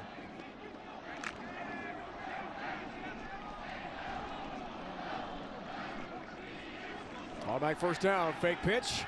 Hopkins Jr., bootleg. Nice pickup. Lowers his shoulder. Patterson.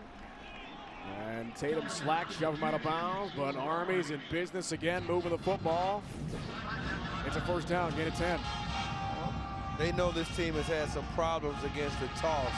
And so when you end up getting everybody going in one direction, it's all about the defensive end's discipline. In that case, number 92, Chuck Harris, who's their all-MAC defensive end. He's been very quiet today. He lost contain.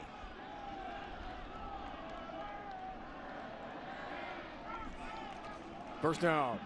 Darnell Woolfolk right up the gut. Collier top of the pile. It's a gain of 3. That's exactly what Army wants. Ryan Borland told us that first down play would be so critical against the D-back. But going north-south, it's almost impossible to push him backwards. Yeah, and I think they mixed it up on you quite a bit. I think they got a little bit more in terms of formation variety than a lot of people realize. And here it goes, what we were talking about with the unbalanced formation. They're moving now, number 55, J.B. Hunter, to the tight end spot on the right side. On second down, Hopkins Jr. keeps. Wrapped up at about the 29, give him 4. And that's third down again coming up on a short field. Hodge at the bottom of the pile. 3rd and 3. That means, as we talked about, 2 downs to get 3 yards. But Jeff Luck is not going to kick a field goal.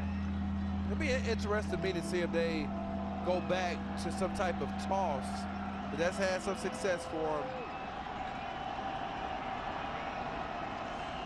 On third down, Slumka battles. Looks to be about a yard shy. It's a gain of 2 there for Connor Slumka. This drive has already lasted about 5 minutes. And this is such an important 4th down. You know they're going for it. What can you do? I would probably say pinching your defensive lineman. What I mean by that is have your defensive lineman go a gap over, maybe slant your defensive lineman. Brian Borland has to come up with something to try to stop this play, and penetration may be the key. Unbalanced right, Dave. On 4th down, Hopkins Jr. spins through traffic and has it for Army West Point, gain of 2. First down, tackled by James Patterson. Now this young man, first year as a starter, looks Bradshaw-like in a lot of ways. He operates this option.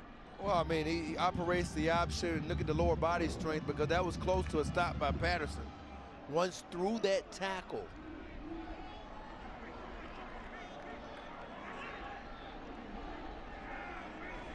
On first down, feature back Davidson, play fake though. Hopkins Jr. throwing for Coates, but instead it's Asbury who runs in front and grabs it. Touchdown Army. Jordan Asbury, 25 yards. Coates and Asbury were both there. Either way, it's a touchdown for the Cadets. Once again, the eyes of these defensive backs. And we're talking about Brandon Williams again. Unfortunately, you got 2 guys beat on the play. Slack actually was run by on the outside by Coates. Abercrombie has the PAT. On that replay, it's tough to say who ran the wrong route. Somebody did. Regardless, Hopkins Jr. finds Asbury. Seam route. Touchdown. Army is in business today in Buffalo. Let's take a look at today's right play chain, brought to you by Rocket Mortgage by Quicken Loans. Well, take a look at the 2 defensive backs for Buffalo. You got Joey Banks and then also Brandon Williams. And both of those guys step forward on the play, and that's really what allows the wide open Asbury to run through traffic unimpeded. And even though you were right, they were both in the same area, basically because those guys stepped forward at the snap, reacting to the run, eyes not right, it results in a touchdown. Salyers kicks off. Charlie Jones from the 11 is dropped inside the 25. Ryan Parker on special teams again. Kicking game, a problem for Buffalo. Che, the block. Riley, the scoop and score. Off to the races and a PAT as well. Well, the PAT was missed to wide left, maybe thinking about the block. Remember, this is Mitchison missed the first extra point of the game against Temple this year, and they had to kind of recover from that, and now they're in an even bigger hole. Jackson, first down. Pressure from Ramirez. Deep ball. Looking there for Osborne. Riley step for step. And it's incomplete. Elijah Riley's asking for offensive pass interference there from the on-field official. 2nd and 10. Buffalo now looking frustrated. And Johnson has not been a factor at all. You wondered how that would affect this team's continuity on the offensive end. They've got a lot of weapons, but they haven't had a chain mover, and that's really what Johnson does. He's the guy that moves the chains on 3rd downs. On 2nd down, Marks, a burst. Ramirez just got a piece of Kevin Marks, blasting through that hole on the right side. This was timeout for an injured player. But Marks is shaken up. You thought Marks would have a bigger factor in this game, or be a bigger factor in this game, because he's been, in my opinion, the best running back, one of the best in the entire MAC so far. The freshman is a lot more powerful than his size indicates. So Marks' team's leading rusher got a touchdown against Rutgers last week. Big 138-yard, 2-touchdown game at Temple to win in Philly.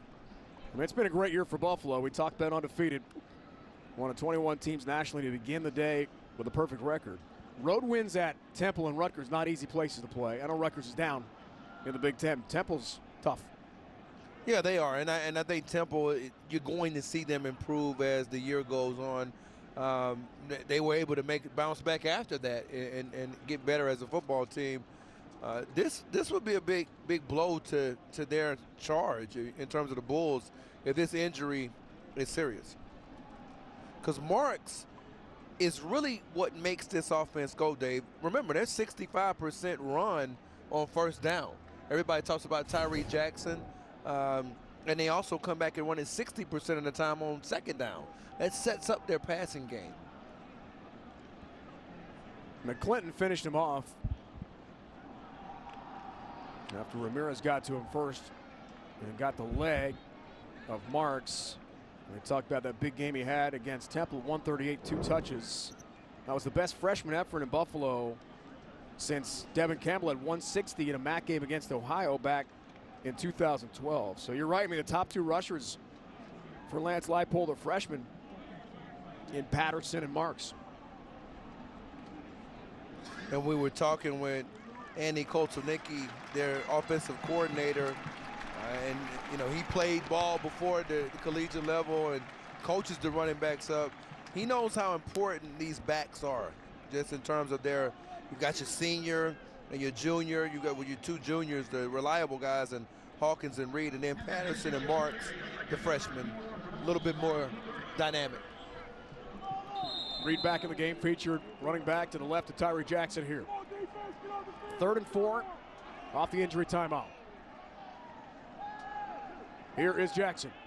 Steps, fires, Osborne can't bring it in, sideline route. Gibson on coverage. It's incomplete. It's a bad throw by Jackson. I mean, you don't really give him a chance to make the play. Now, Gibson's done a little bit of everything today in terms of being able to cover all over the place. You see him now out in the flats, but you mentioned or questioned the accuracy from Jackson early in the game, Dave, and I think you were spot on. It's been an inconsistent day for him. He's only 10 of 22, Chafe. 152 yards and 1 touchdown. Evan Finnegan punting to Reynolds. It's good Buffalo bounce. Hops out of bounds at about the 19. 51-yard punt.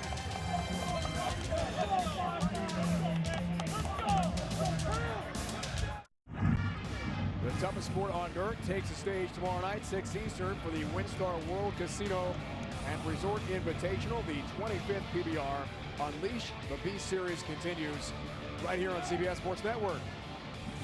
You gonna check that out? Absolutely. I was checking you out on the... Those Bulls are tough. These Bulls on the field, Tyree Jackson, are struggling right now. Yeah, I was checking you out on that PBWA tour on September the 19th. Thanks for watching. Road to Richmond complete. You and Stephanie Johnson, is that right? She was great. First down. Hopkins Jr. offense back in the field for Army, and yet again a good first down pickup. Patterson, the knockdown, the assist from Justin Brandon. It's a gain of 6 though on first down for Army. They've only had one run greater than 10 yards. 17 carries on first down for Army, averaging 3.5 yards a carry. What I find interesting is that they've thrown it twice on first down, 62 yards and a touchdown. Second down. Kalen Holt with a flag down. We have not seen an illegal block below the waist call against Army yet. It's a gain of 5. Let's check out the marker. Personal foul. Chop block. Offense. There we go. Number 58 and 56. That's chop block. 15-yard penalty. Second down. Yeah, Two players holding one guy up and then chopping a player. Correction, half the distance to the goal, second down. And I think that was Bryce Holland is engaged with Foxworth, and then you're going to have number 76, Peyton Reeder, come and get him from the back. It's a good job by Foxworth, DeShondrick Foxworth, holding the point of attack against a pretty good player in Holland. But they're going to. That's a normal penalty. That's not a legal block below the waist. What they've been called for more than they would have liked so far this year. Second and 16. Hopkins Jr. is throwing. First grab to Teal Klein. And first catch of the season for the junior from Woodbury, Minnesota. Coaches told us Brent Davis, offensive coordinator, most experienced receiver, and a great downfield blocker.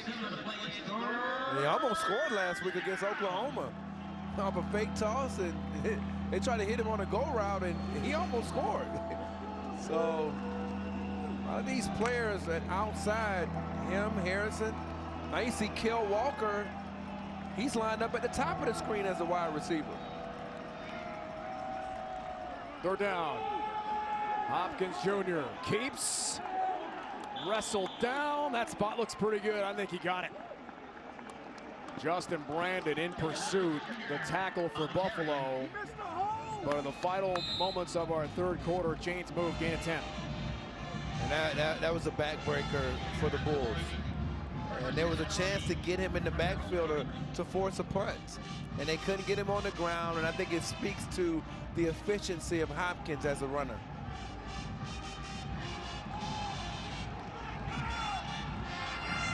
Here goes a sprint for Army. It's part of the West Point tradition. That's the end of the third quarter.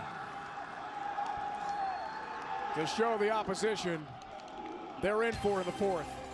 End of the third, Army in control. You're watching college football on CBS Sports Network, presented by the Home Depot.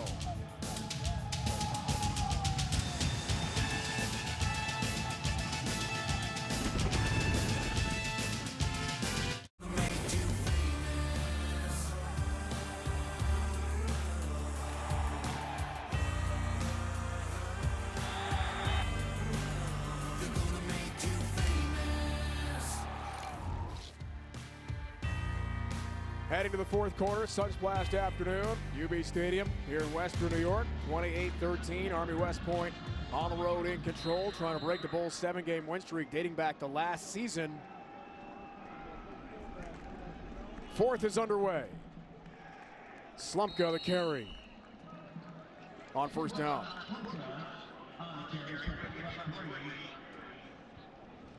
It's a slow, painful death, James, against these guys. Well, I think what a lot of people don't realize is that these aren't bad plays you're making. If you stop somebody normally for a 3-yard gain on first down, then you're in good shape. But a lot of coordinators on 2nd and 7, they're inclined to throw the football, not Army.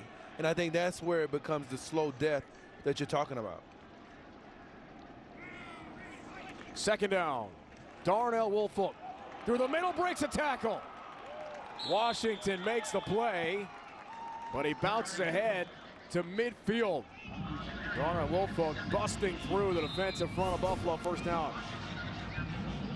And so much of their success has been behind that right side. At that time, you saw Holland get up, Reeder with a good block, and then you force your cornerback to come in. You can see that block by Holland.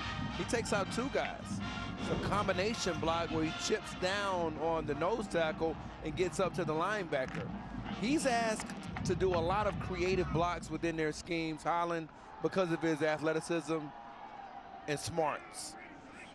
First down. Option look, Hopkins Jr. to the keep. Flies through traffic, keeps the legs turning, really good pickup. Gets about 9 on the first down run. The 17-yard pickup by Woolfolk. Last play was the longest run play of the day for Army. Well, you talked about it again. This time, look at Reeder. You got that unbalanced side, and again, we're talking about 3 offensive linemen to one side to the right of the center. So you add an offensive lineman to the outside of the offensive tackle at the tight end position, and then you have an unbalanced formation. On the other side, you have your tight end with just the other offensive tackle or offensive guard. Really tough to stop those types of unbalanced formations. 2nd and 1. First down again for Army. Darnell Woolfolk, one of the captains for the Black Knights. Flag flies.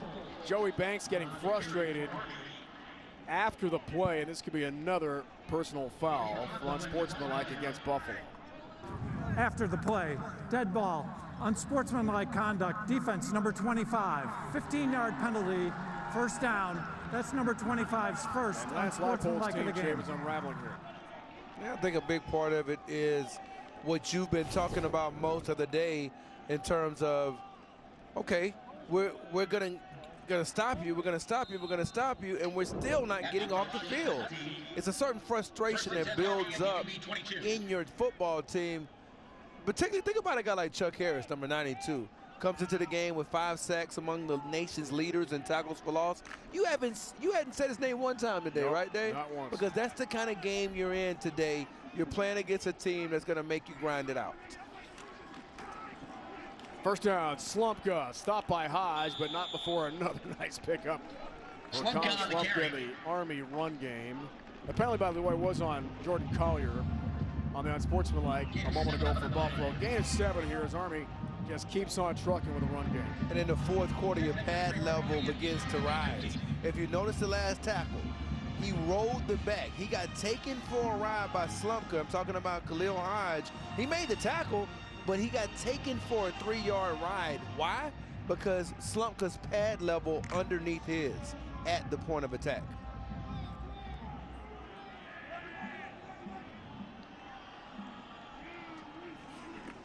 Second down. Slumpka again. Another first down run for Army. I mean, it's clinic. You got that right. And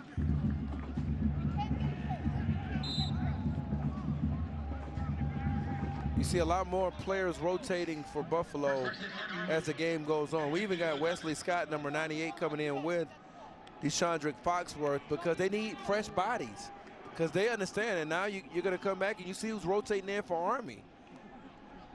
You see Kalen Hope comes in and says, no, you stay in, Connor. Talking to Connor Slumpka, you need to stay in the game. We might give you the ball again. On first down, Hopkins Jr. fakes that dive play and then leans ahead for 2 yards. That's just fine for the Black Knights.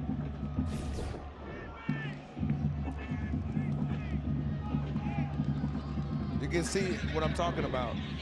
All of the Army players underneath the pad level of Buffalo's defensive line as this game is going into the early portion of the 4th quarter. 7 different guys have run the ball for Army today. They're rotating running backs. They just brought in Artis Hobbs the 4th. He's now out at receiver, a slot back. They're continuing to rotate bodies. Here's second down. Hopkins Jr. navigates, lowers his shoulder and gets really physical with Joey Banks and gets another couple yards after the confrontation. Gain of 7.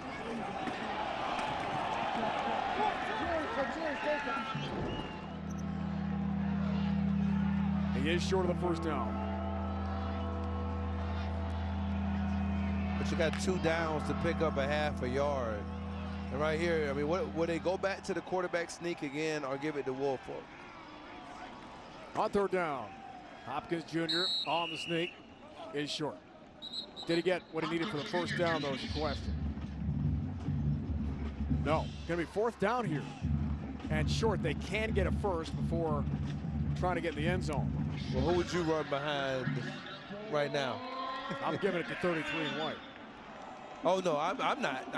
If I'm the successful play this year on 4th and 1 has been the quarterback sneak with Hopkins Jr. behind Holland, and I think that's what you go to again here.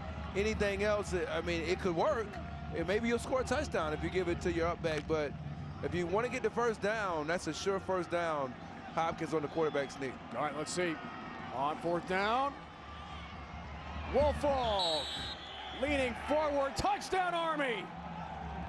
Darnell Woolfolk, that second effort, able to break the plane. Not just gaining the first down, he's in the end zone for a West Point touchdown.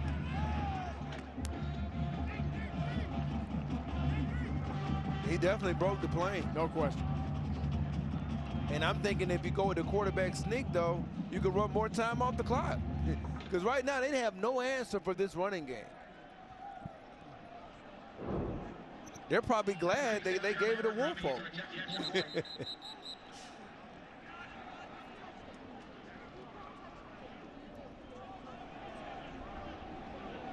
Abercrombie in for Jeff Monk, going to try the PAT here. Taking over the kicking duties from Landon Salyers, who's had a couple of field goals blocked this year and been inconsistent. Army's run game, very consistent. They've run for 220 today.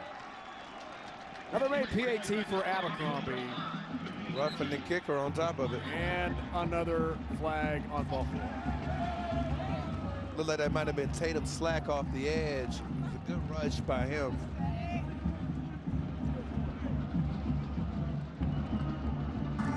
Running into the kicker, defense number 9. That penalty is declined. The result, the extra point is good. Timeout.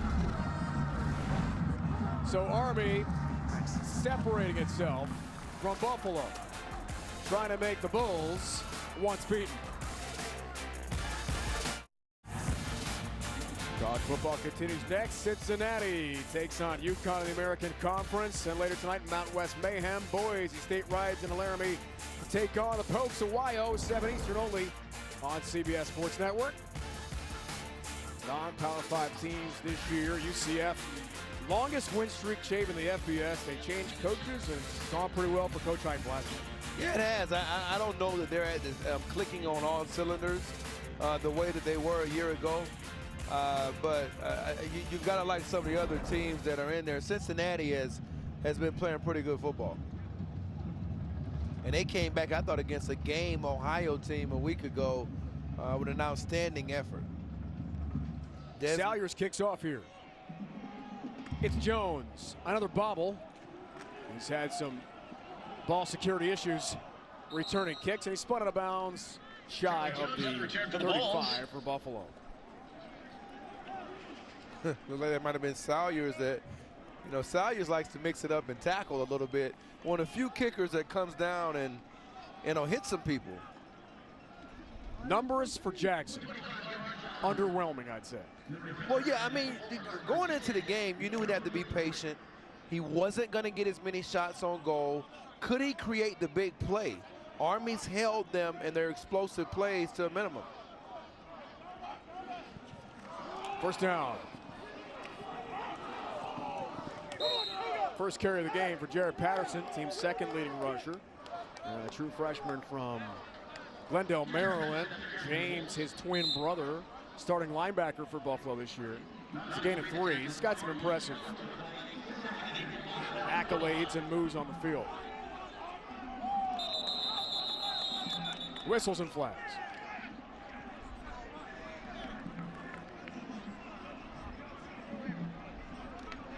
Ball start, offense, number 41.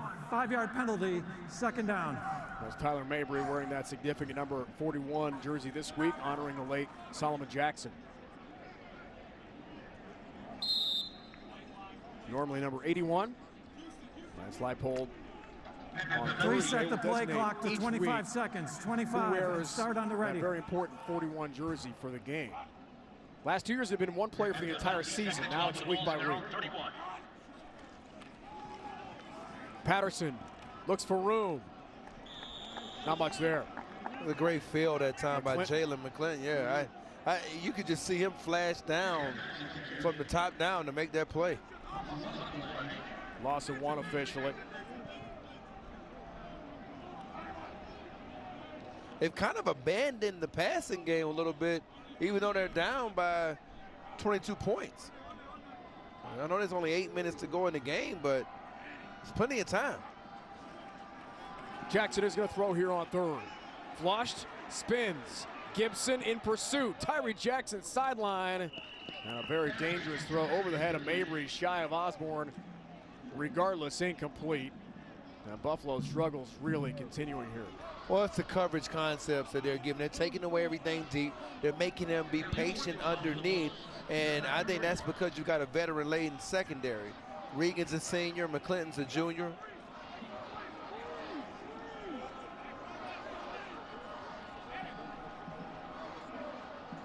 So on 4th and 12, Buffalo no choice but to go for it here.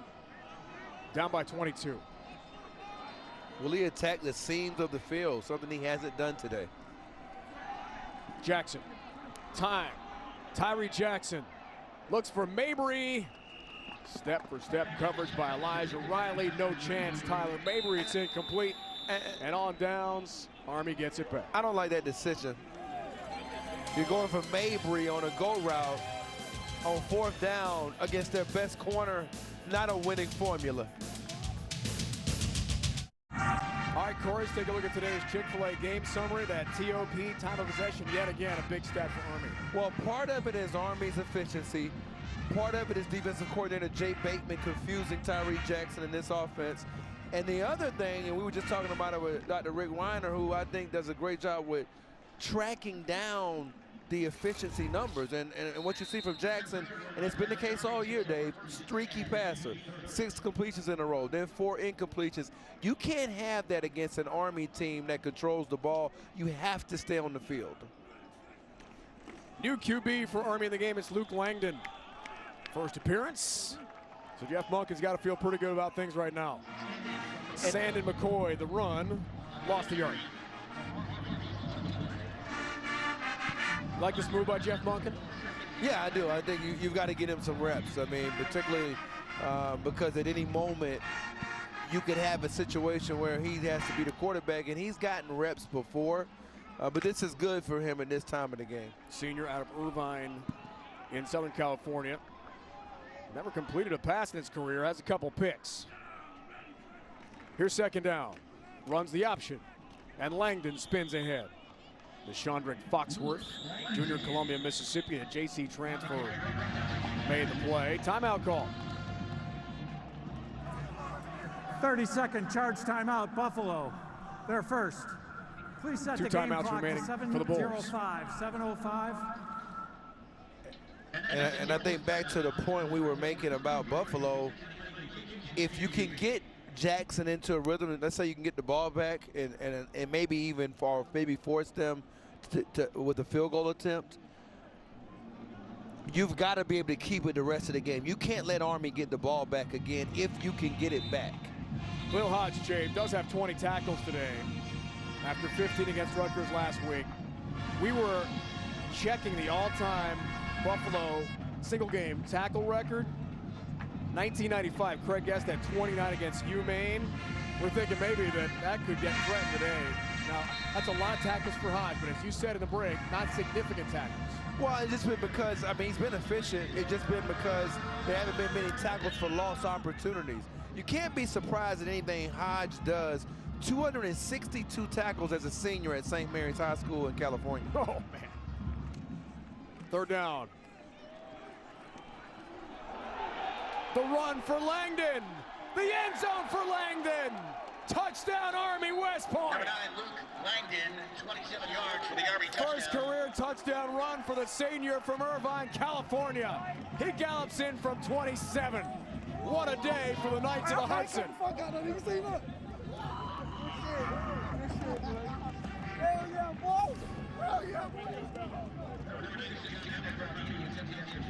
Now, he ran for a touchdown against Rice last year. Right. And then you can see the blocks down the field. And I think it all started with the block from number 17, and that was Sandon McCoy, who got a chance to come in the game. His block sprung open the touchdown. It's career TD number 2, Jay, you're right. But it's a happy moment for Luke Langdon, the senior. Touchdown, Army scores again. College football on CBS Sports Network is sponsored by Go RVing. Find your away. Go RVing. By the makers of 5-Hour Energy. Get back to 100%. And by Fanatics.com. Officially licensed everything. Beautiful scenic and incredible Niagara Falls. Only 25 minutes from the UB campus. How about the fun fact, Jay, we got for you? 20% of fresh water in the United States passes over Niagara Falls. Well, you drink a lot of water. That's incredible. So you need to make some more trips up here to Niagara Falls. Salyers kicks off. And you recycle enough, too. Touchback. Dave, when you want to know why this Army team is winning, look at the left tackle right here, Jeff Panera, number 53. This is what I call flat out nasty. Watch this block that he makes on the edge. He's not through. He's going to keep blocking, then through the ground. If you want a touchdown, he doesn't play a lot. He's probably their 6th or 7th offensive lineman. But when I see blocks like that, I get excited. I don't care what the score is. That was an outstanding block. And they keep track of pancake blocks around here in Army. Well, he's eating up a lot. That's a road grader block there, Chave. That was awesome. Impressive. And it's Jeff Panera, so you're thinking Panera bread, you're thinking food. I had lunch there yesterday, didn't we? There's Right. Hawkins' first run of the day for Jonathan Hawkins Jr. out of Georgia for Buffalo. Gain of 6. A lot of questions here for Lance Leipold's team. They're on the road, play the Chips of Central next week in the MAC.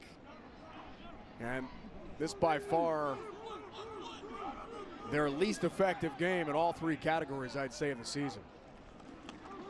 On second down. Here's Hawkins. Breaks 1 tackle. First down for the Bulls. Well, the one thing that, and it's something that I'm sure we'll talk about it after the game, they've been winning the first half. This is the first game where they weren't winning the first half. Normally, Buffalo has just been annihilating teams in the first half of games. This time, Army comes out and says, we know we have to start fast. They get down 7-0, completely control the rest of the first half.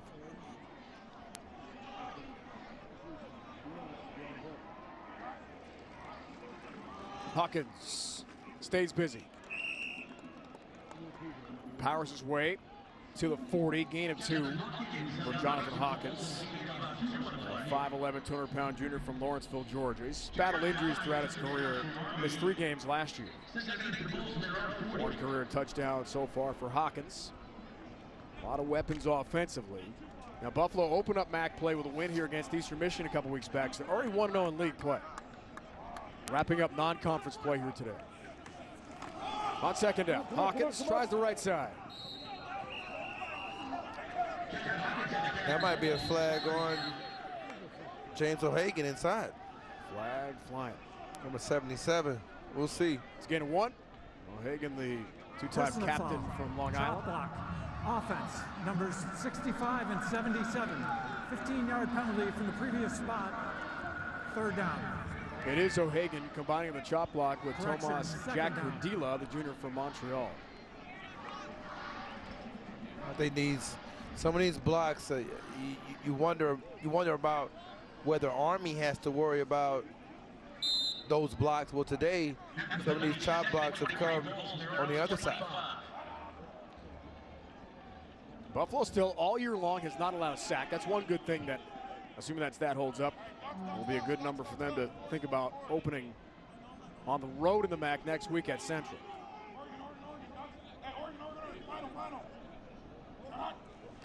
Second down. Hawkins trying to bounce out to the right side, runs into a whole lot of trouble. There's just nowhere to go. Great pursuit tackling for Army West Point. You know, I thought that was a good job that time by Kwabena Bonsu on the edge, of setting the edge and allowing his linebackers to run. He's only a freshman.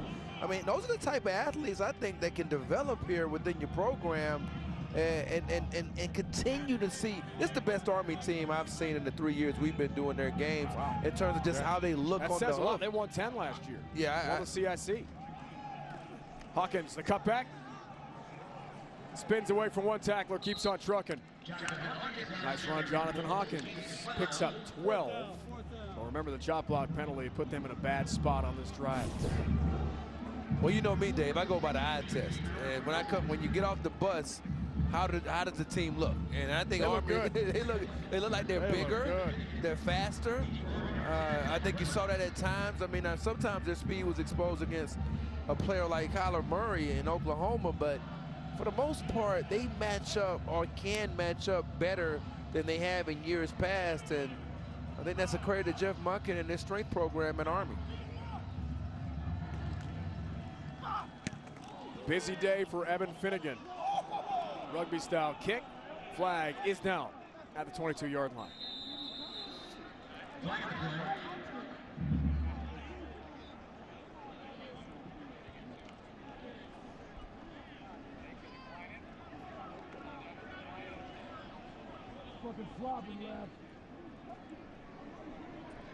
And I do think Jay Bateman is the most underrated defensive coordinator in the country.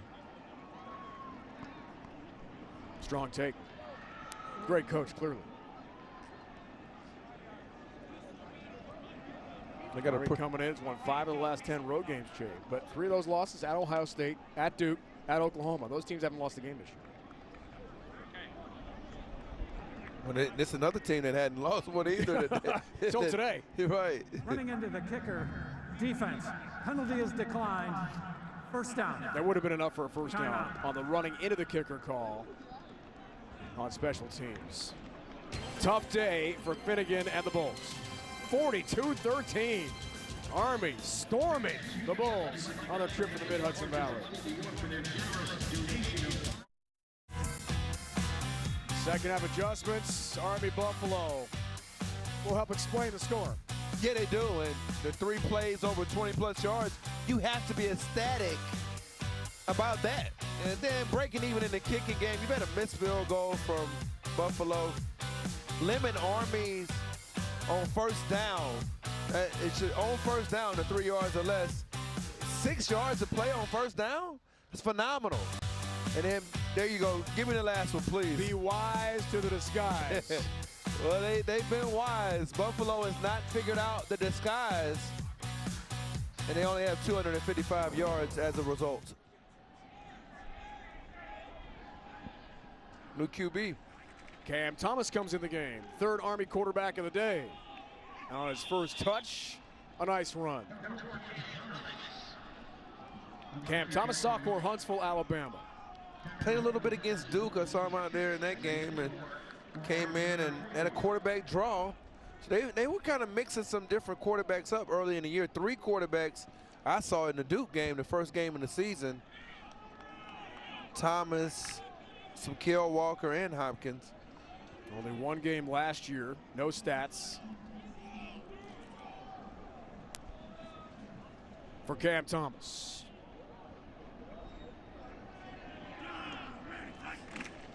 On second down.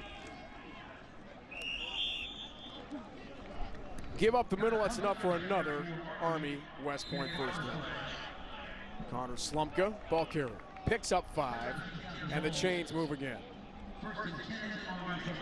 So Buffalo's bubble is going to burst here, Jave.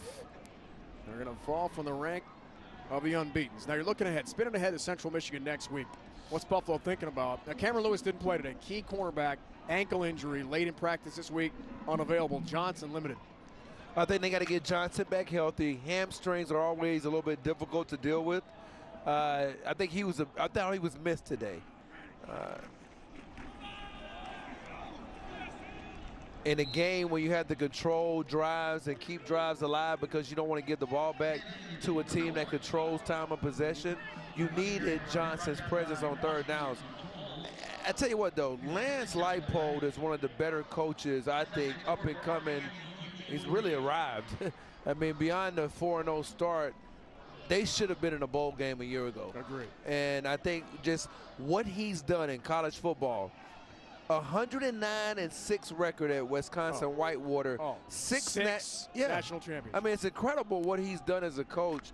He's such a good representative for the MAC and for this school. They're lucky to have him. They really are. On second down, Thomas Keeps has a first down into the second level for Army West Point here. His featured B-back is Sandy McCoy out of Kannapolis, North Carolina. Our final moments here from UB Stadium. So Army's about to move to 3-2. Tough road losses to Duke and Oklahoma in the rearview mirror. This is a team, 10 wins a year ago. Finally that coveted CIC trophy. What do you think? Is it that good an Army team in 2018? I just think that Jeff Monken has turned the program into something that it's really become Navy now in terms of it's actually surpassed Navy at this point. Beyond just winning the, I mean, I think you can see it though. It takes a while sometimes to develop your program, and that's kind of what Leipold's going through at Buffalo. But Jeff Monken has done that here at Army, and I think right now, they're a better football team than Navy. So that'll do it. McCoy, the last run, and Army West Point is now at 3-2. With a 42-13 impressive road win over Buffalo. Army coming to Western New York to knock off the unbeaten Bulls in impressive fashion today. So much went right for Army. And now a week off before they go out to San Jose State.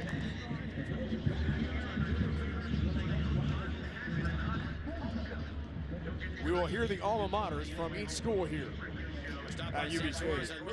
Well, what do you think? I mean, I'm sitting up here talking about Army and surpassed Navy. To me, it was all about the development of Hopkins Jr.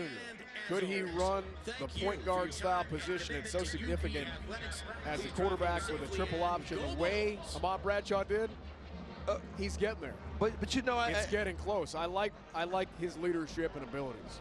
But you know, and it's funny you say that because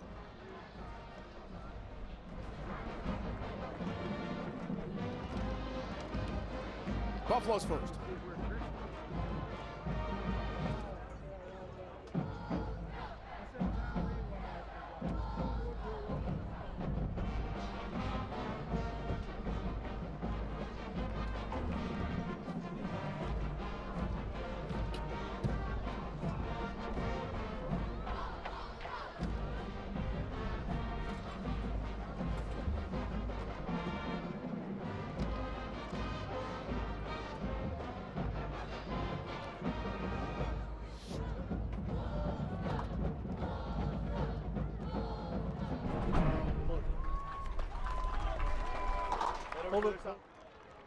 Ooh. UB fights on. Well done.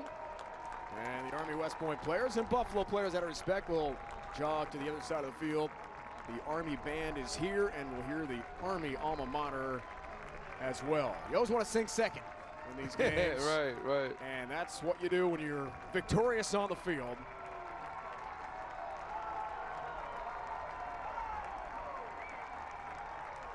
It's going to be a happy charter flight back to West Point.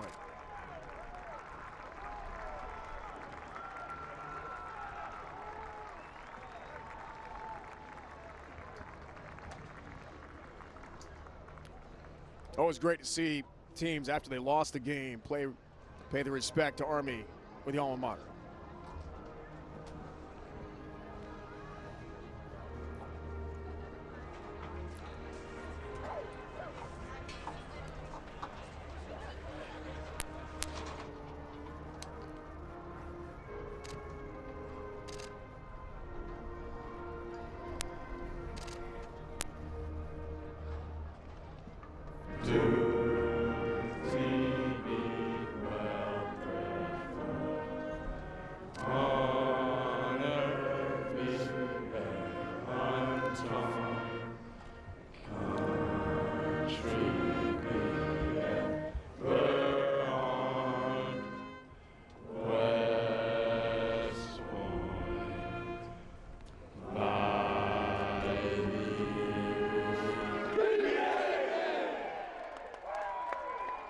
always ends with beat Navy, which they've done 2 years in a row. And last year captured the Commander-in-Chief's trophy to boot. Big road win for Army. Some post-game interviews with some happy Black Knights and Coach Jeff Monken on the way from Buffalo. Army junior quarterback Kelvin Hopkins Jr. runs for 89 yards, throws 4 for 5, 91 yards and a touchdown, joins us live on the field post-game. Kelvin, how do you best break down this victory on the road today? Oh, it was just a great Army win. You know, we grinded out. We had a few stops going on earlier where they made some really good plays and they set us behind the chains, but we grinded it out. The mob, they were going today. They were very aggressive, and it was a great team win. Yeah, talk a little bit about your offensive line. I know that you were, one of the things you told us was the toughness of a guy like Bryce Holland. So many of those fourth down carries this year, you've run behind him. Who else on that offensive line were you proud of today? They did such a great job. Oh, Jackson Deaton. You know, he's a beast. And me and Jackson were great friends. I'm great friends with a lot of guys on the team. But Jackson, he works really hard. He's a very aggressive guy. He's big. He's strong. He's physical, and he's tough. He just gets out there and works. 281 rushing yards today, 103 for Buffalo. And Kelvin, it's always such a big key to keep guys like Tyree Jackson off the field with your offense. 37 minutes, 34 seconds of possession time. How important is that TOP stat to Army? Oh, it's very important. You know, we want to keep our defense on the sideline as much as possible. When you got a great quarterback like that on the other side of the field, you know, you want to keep him off the field as much as possible and get him out of rhythm as much as possible. So going on those long drives and not only going on the long drives, but getting points out of it, I think that's probably the biggest thing. Like, you can go and maintain drives, but if you don't get points at the end, it's just empty drives. So, you know, we just got to make those drives and finish those drives off. I got something for you, though, Kelvin. When we talked to you this week, you talked about Drew Brees being a guy you looked up to. You called him a big completion guy. Well, guess what? Today, you were 80%, and so far this year, Drew Brees is 80%. How do you like that one? Oh, that's awesome. You know, just being efficient. You know, that was one of my goals at the beginning of the season. You know, everybody's talking about how, you know, we could pass more. I just want to be efficient. You know, we're not going to pass 20, 30 times a game, but the ones that we do, just got to complete them. And Drew Brees is awesome, and I appreciate that comparison. Kelvin, thanks for your time. Thank you very much. Kelvin Hopkins Jr. The junior out of Charlotte, North Carolina, directs the Army West Point road win today, 42-13. Over previously undefeated Buffalo. Impressive leader of this triple option offense. And Jay, we talked about it. He gets the job done. Is he as fast as Bradshaw? Maybe not. But he's a dual threat, and that makes Army's offense different. I think he's as fast as Yeah. Bradshaw. Hey, Cole Christian is with us. How's it going down there, Cole? Really good. How are you? we were just filling time there, and the Army linebacker joins us on the field. You see us up here? Hey, thanks, Cole, for joining us. Team captain, impressive win today. You're coming off such an emotional loss against Oklahoma last week, Cole. What was the mindset of the team coming to this road game against previously undefeated Buffalo? We wanted to beat them as bad as we possibly could. It was kind of a weird thing having so many people say we played so well in a loss. Like, we never accept losing as an okay thing. So the whole thing this week was not looking backwards at Oklahoma, but looking forward to beating Buffalo. And we had probably the best week of preparation we've had this whole season this week. And we imposed our will today. That's what we wanted to do. Now, one thing about you, Cole, is that you have outstanding foot speed, and I hope you tell me how fast you are before you get out of this stadium. But you even on the sack last week, that delayed sack, Murray couldn't react to your speed as you came downhill and got him on the ground. A couple times last week, though, I think you failed to get over the top. Today you did. What did you concentrate on in this week of practice in terms of getting over the top and getting sideline to sideline? I mean, it's just focusing on my keys. And last week I feel like, well, one thing, their linemen were a lot bigger at Oklahoma. It was harder to see what was going on in the backfield, and that kind of delayed me a little bit in some of my reads. But this week I was really, really confident in where I needed to be every single play. And when you're confident where you need to go, you can get there fast and make plays. Well, you got to tell me your speed. I can't. What are you, 4.5, 4.6? What is it? Oh, man. I don't know what it is nowadays, but I was in the 4.6s in high school. Yeah, you look like you can still run that fast. Cole, you're a junior captain, first at West Point since Jeremy Timpf in 2015. In an academy full of future leaders in the United States Army, what does that mean to you?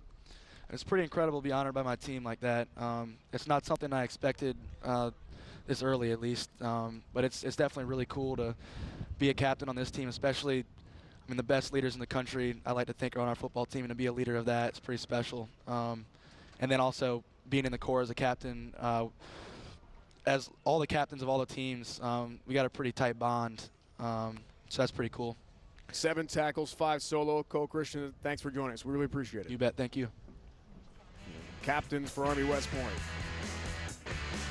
So, Chave, you look at the final numbers. Impressive for Army. Possession time was so big. Rushing yards, so big. Yeah, I mean, we knew that they would get their yards rushing. I mean, coming into the game, they were averaging almost, they didn't even reach their average, 315, but 281. Most important was the time of possession. Still probably a little high for Coach Monken in terms of those penalties, but I think that at least it evened itself out with them getting 7 penalties on the other side of Buffalo. And Jeff Monken, head coach of Army West Point, joins us live in the field. Coach, you told us this week in our conference call that big plays would be so important defensively against Tyree Jackson and the explosive Buffalo offense. 97 yards of offense second half on 24 total plays for the Bulls. That's a number I'm sure you're proud of. What can you say about your defense today? I thought they did a great job. That one drive, we came out after the half and didn't do anything with it. Had to punt to them and had a really good punt, and they drove the thing down there and scored on us, and give them credit. They made some plays, and I thought Jay did a great job with the plan, and I thought our kids played really hard, and that's what they do, and that's what we've got to do if we're going to have any chance to succeed. That's a very good Buffalo team. Really proud of the effort of our defense, and especially after that first drive in the second half. Coach, one of the things that separates your team is that you're very good in the red zone offensively with your offensive coordinator, Brent Davis, and your play calls. And then on the other side, defensively, you're just as good defending the opposition. That had to be a focus going into the game, knowing that they were struggling in the red zone offensively. Well, as for our defense, for our offense, Brent Davis does a great job. He calls the plays. That's not my call. He's doing it. He's doing a great job. And our kids have confidence. We get the ball down there, and I think the intensity turns up a little bit, and they can smell that goal line, and they want to get the thing in there. And the possessions are so important for us because obviously there are fewer of them with us driving the ball and trying to control the clock. So each one of them becomes important, just like it is for the other team. And defensively, anytime somebody gets it down there close, you've almost got to have the same mentality on the other side. Is you just got to put a wall up there, and at the worst, try to force them to 3 and not allow them to get 7. Coach Kelvin Hopkins Jr. taking over for Ahmad Bradshaw this year, running the multiple offense, this triple option that's so tough for defense to stop. Just ask Buffalo. He ran for 89 today. He threw for a touchdown. How would you break down his day? He's just improved each time he's played, and I think he's doing a really good job taking care of the ball. He did a good job with the pitches today. And in any of the ball exchanges, thought he threw the ball really well. Obviously, the one interception, we were in a third down situation and tried to push it to the dig, and we ran a drag underneath it, and the safety ran across, and he held the ball a little bit long, and the route hadn't cleared, and that play side safety got right underneath it. He made a heck of a catch. But other than that, I mean, I think he did a really nice job just managing the game and managing the offense. And, Coach, you've brought this program so far in terms of there's a new standard here. And what you expect, the expectation level isn't to just be in a close game on the road and come up short. How good is this football team? How good can it be? I don't know. I just hope we can be as good as we're capable of being. That's all I care about. And we're not an overly talented team. We're never going to wow anybody with our size or speed or talent. That's just who we are. We got some really good players. We got some really talented players. But just collectively as a team, we got to play really hard and we got to play really well together. And so all I ever talk to our guys about is trying to maximize their potential. The difference between what we do and what we're capable of doing, and trying to play as close to what we're capable of doing is really where we try to focus our effort. Army West Point head coach Jeff Monken, thanks for your time. Thanks. Beat Navy. 21 wins over his last 3 years. And yes, on post, you're always thinking about beating the midshipmen. Coming up, our guys in Connecticut will get you ready for Cincinnati UConn from East Hartford. Bearcats and Huskies. It's a preview coming up right after the break. Army wins big today in Western New York.